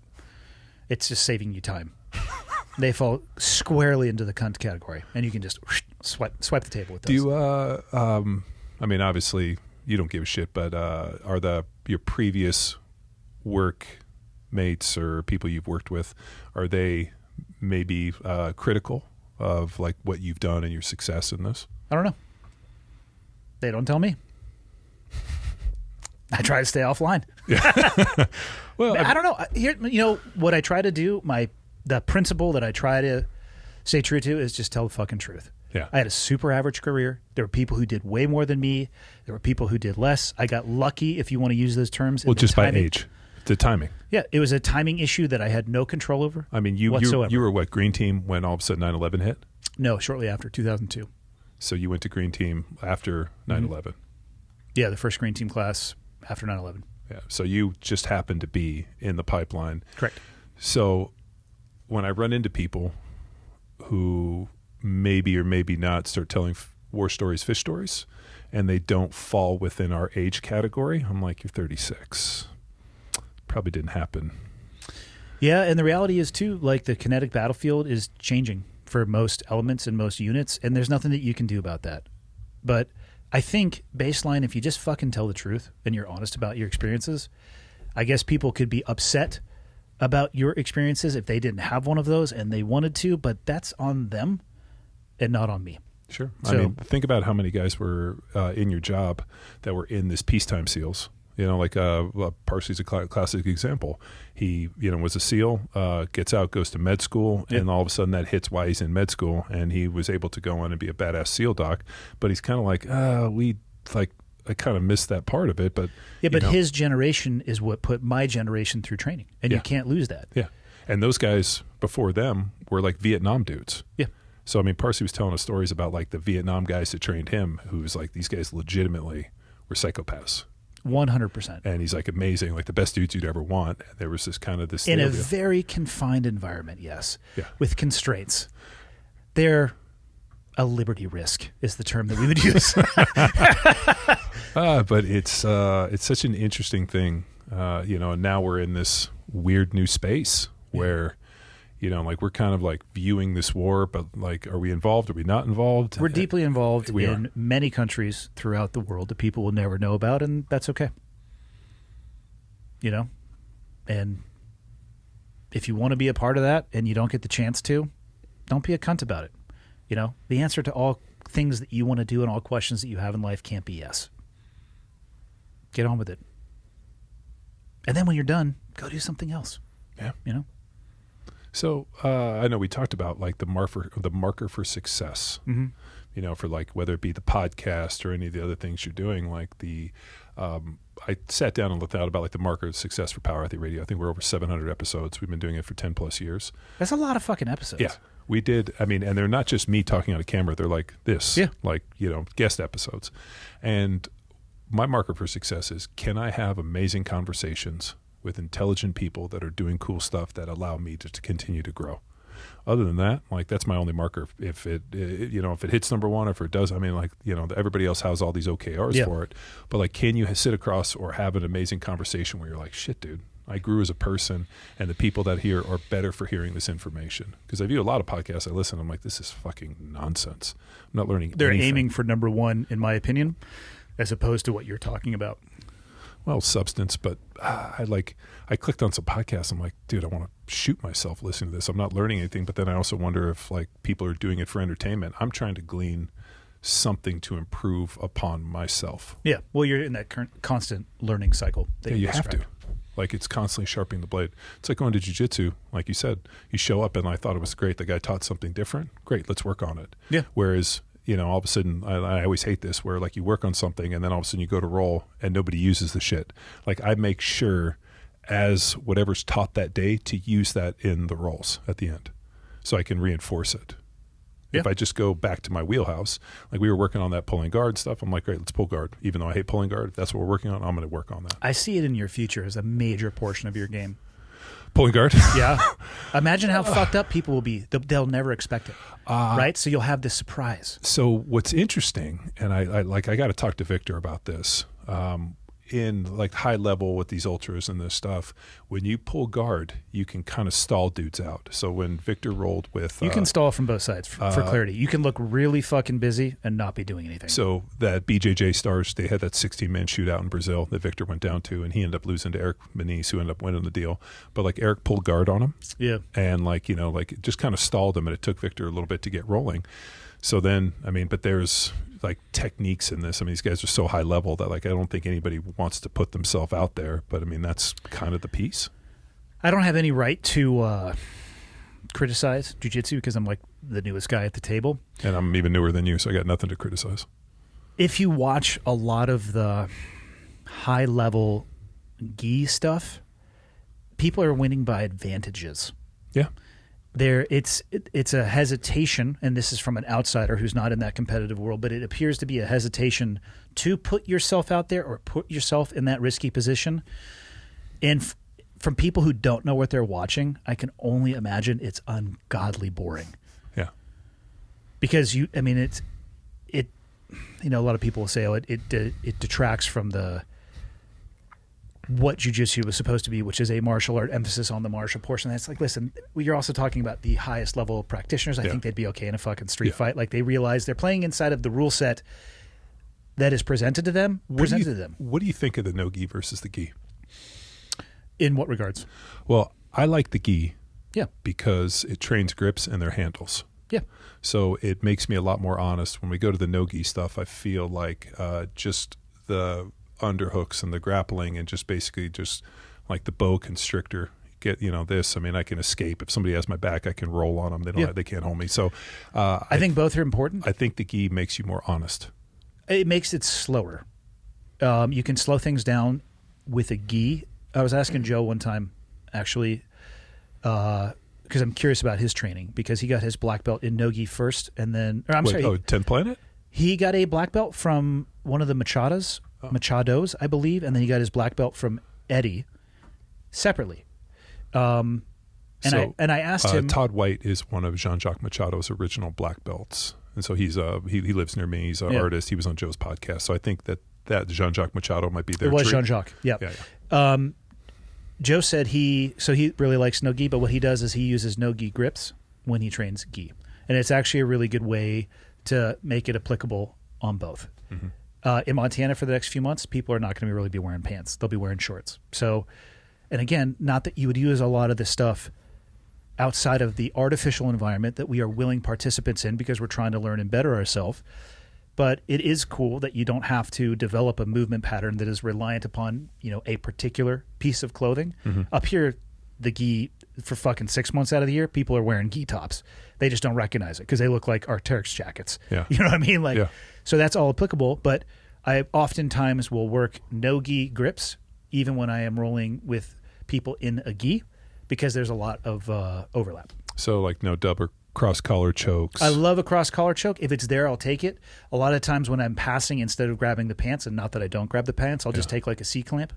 Or grab like the collapsy, the tricep. Yeah, a lot. I'm doing a lot of that. I do a lot like from side I got control no today. Ezekiel choke without a gi top on. There's plenty of other good chokes. I know. Yeah, there's some great. I think you should focus more on cranks than chokes. You're strong enough. And I would use him on Michael. Right? Like use him as your uke. You could fucking break somebody's neck. The body lock? Like if I can get you under the arm in the body lock and just kind of, I can squeeze the life out of people. Your game should be it should be guard pull to neck crank. If I was king for a day, Michael, what do you think? Do you think that'd be my whole deal dope is I want you to pull a guard. I want to pass your guard and get you into a stack pass. And then which could be considered a neck crank. Literally just absolutely snap you like a taco shell. Yeah. I think you should train both. I like the no-gi, but I feel like it's faster paced. Yes, which fits for me better because I need to slow down for the gi. But so my buddy Matt, who's my training partner, he wrestled at Cornell and then also at Hofstra heavyweight. And, you bring those dudes into no-gi. And if you're a high-level wrestler with a background, those dudes are absolutely buzzsaws. Grappling is grappling. Yeah. People, the only jiu-jitsu experience counts. I'm like, hold on a sec. Yeah. Let me go. I'm going to bring in a guy who has a white belt. I don't want you to look at his ears because they're going to scare you. Slap and bump. Yeah. Good luck with the takedown. Yeah. He gets you in a double leg, and next thing you know, you're And once he touches you, you will never get an inch of space because he's going to fucking stick to you like a magnet. Yeah. And you're going to question your life choices afterwards, and that's okay. What's it? Gable. No, I'm going to mess this guy's name up. It's Gable Sanderson. He was. I have no idea. He just won, smashed everybody for the wrestling stuff. So Matt forwards me all this stuff. And these dudes are literally just absolutely destroying each other. Oh yeah. You take that dude, gi or no gi, and it's disgusting. Again, jiu-jitsu is not magic. It's a great skill set to have, especially if you encounter somebody who is not a grappler. Yeah. If you encounter somebody who has 3 decades more grappling experience than you, I don't give a high level high school grappler. I don't give a fuck what color sash you put around your waist. You're about to get fucked up. Yeah. Well, it was funny that the dude that I rolled with today, he's like, "Hey, let's roll," and then all of a sudden, within 2 seconds, he was like, there was no space. Oh yeah. And it took me a minute to realize if I don't get my shit sorted out, this dude's going to submit me. And then it was a fight, and then I had to go back to knee shields and constantly ended up being fine, but knee shield's the best shield. You like to use that shin Sometimes. It was good. I saw your shin and you were transitioning into that side mount. It was pretty good. I use the tools that I have, John. Well, you got that hip flexibility of a stripper, which I'm pretty happy about. I was excited to see you sitting in those positions. Yeah, people try to do I got a buddy, a training partner, Dan Hart, that I train with all the time in Chicago. He stopped trying to do some of that stuff because he's like, that shit doesn't work on you because I have fucking flexible hips. Yeah. People don't realize that though. If I haven't rolled with before and they'll try it, I'm like, not today. Yeah. Not tomorrow either. What would you say your well, obviously everybody develops a game, but you're obviously a 5-year brown belt's pretty legit.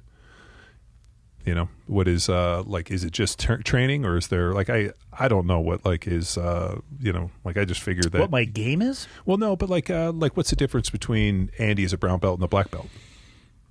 Oh fuck, I have no idea. So I don't really know. I just kind of figure they give you the belt when they think you're ready. I'm not a coach, so I don't have the ability to rate anybody else's jiu-jitsu. It's one thing I have talked with my wife about it a lot, right? She's a black belt. She's a 2-stripe black belt. She had a very good competitive career, and she's been a coach for a really long time. She, when rolling with somebody, can assess where you're at. I can't, but I'm not looking for that, and it's not a skill set that I have developed, nor do I really have any interest in developing that. I enjoy doing jiu-jitsu. I don't think I would enjoy being a coach in jiu-jitsu. Yeah, no, I'm with you. I'm more than happy to just be an empty vessel somebody pours in, but I've also wrestled, or I've rolled with, practiced with dudes that were brown belts, and I've rolled with dudes that were white belts, and I've literally been way more on deal with some of the white belt dudes. Like that guy today, he's a good wrestler. Yeah, wrestling background. He's a lineman, super strong. So the dude was super stout. I've rolled with other guys that were brown belts where I've been like, oh, this guy's all right. And then that dude today, I was like, oh shit, this dude's pretty legit. All the things that you've done in your life up to the slap and bump, they matter. Yeah, people are like, oh, it doesn't count. Okay, moron. Enjoy the next 5 minutes. Well, just what's the word? Having a high. Craig Douglas made this interesting point to me. He's like, you can't teach a high IQ of violence. No, you develop it over time. Yeah, you develop it over time. Yeah. So when you put people in that have a high IQ of violence into these situations, they get relaxed. They know, they don't stress. We're going into the fight thing at his seminar, and I'm 0 heart rate on this. We're going to fight these people. Let's go kill them all. And he's like, when you have a high fight or a high violence, capacity and IQ, it helps tremendously. But the only way you develop that is by reps or being in those situations. Yeah. So it's not like all of a sudden you're on the bottom of something when you started, and you're like, I'm going to tap out, which could, or I need to feel this choke a little bit so that I know never to get in this situation again. Fair. Dude, we got to get you back to Mr. Wolf. We've been out for over 3 hours. Shut up. I thought we only were like literally 10 minutes in. Over 3 hours. Dude, we haven't seen each other in a long time. I know. What do you want to close it out with? I'm going to head over to the coffee shop. We got the Mike Glover event going on tonight from 7 to 8. Oh, badass. What's going on? He gets up and talks to people about preparedness. I'd largely describe it as forming a militia. He's a domestic terrorist, so other people have said that, not me. I'm just repeating what they say. No, he talks about mindset and preparation. Don't fucking outsource your security to be capable. Yeah. Be useful. All the things that you and I intuitively understand. That I think it is important for people to get reinforced to them. So he talks with them for about an hour. Just actually about 40 minutes Q&A for like 20. Nice. And then he's doing some scenario-based training up at the gym space we have in north of town. Oh, badass. Yeah. So, nothing, dude. Thanks for having me on. I'm like too long. I mean, 23, and now we're at what, like 500 or something? 400? No, this will be close to 290. But I'm stoked to see. No, man, I just appreciate the fact that we got to have a good time today, and it's just it's neat, and I'm gonna use that word neat again because I'm a dork. But it's always great to see your friends over the course of a long period of time, and to see people on an upward trajectory instead of a spiral. Yeah, like I get nervous in that way, especially for people that were like high level performers in something else, to be able to port it over and continue to search for mastery and greatness. Like that's always indicative of something, instead of having people call you and be like, let me tell you about this. And it's like, you know what? Bad shit happens. We keep persevering, and I'm going to continue to kick ass. But yeah, man, you come down to Austin, we'll hang out with all those guys. Yeah, we'll be down there next you week. guys are, swing by the ranch and train. I mean, I'd love to, we'll go to the comedy, whatever you want to do, man. I'm always just happy to bask in your glory. When's the Pit Viper program coming out? Dragon Slayer. When does this come out? Fuck if I know. We have like 6 in the queue. So by the time they're watching this, so go to powerathletehq.com/Dragon Slayer. Train Heroic, you can get us. And if you're into jits or you want to be trained like some of the top jiu-jitsu players in the world, that doesn't just involve a bunch of bodybuilding and drugs, but legit slayers, where to come find us at powerathletehq.com. Done. And you can find me at John Welbourn. I'm also easy to get a hold of, dude. It's just at John Welbourn on social media. You'll know it's his page because he posts pictures of cars. Cars, dogs, weightlifting, Texas. What else? Usually, I like steaks. So who doesn't? That actually makes me a little nervous when people don't like steaks. I was just going to say, people are like, I'm not really comfortable with that. It's like, I'm not comfortable spending time with you. Well, dude, I'm also stoked. I want to see how that little Bronco runs. You go take it for a spin. We can walk back over to the shop. But no, I want to take it somewhere where we can actually off-road it and do something. Like, so let's put it easy. I didn't say I got it to go off-road. I just wanted to look like I'm a Renaissance fan. Like, I'm taking this thing to the limits. We're going to go. We're going to. Doesn't mean it's true. There's got to be some. That's a street queen. There's got to be some baby. pretty epic. I was going to say I polish her like every night, but I'm still paying Michael to do that. He can. What do you do? It's Matt. All you got to do is hit it with Windex. I hadn't thought about that. It's a good idea. Yeah, it's a wrap. So yeah. Well, cool, dude. Thank you. Cool. All right, man. Appreciate it.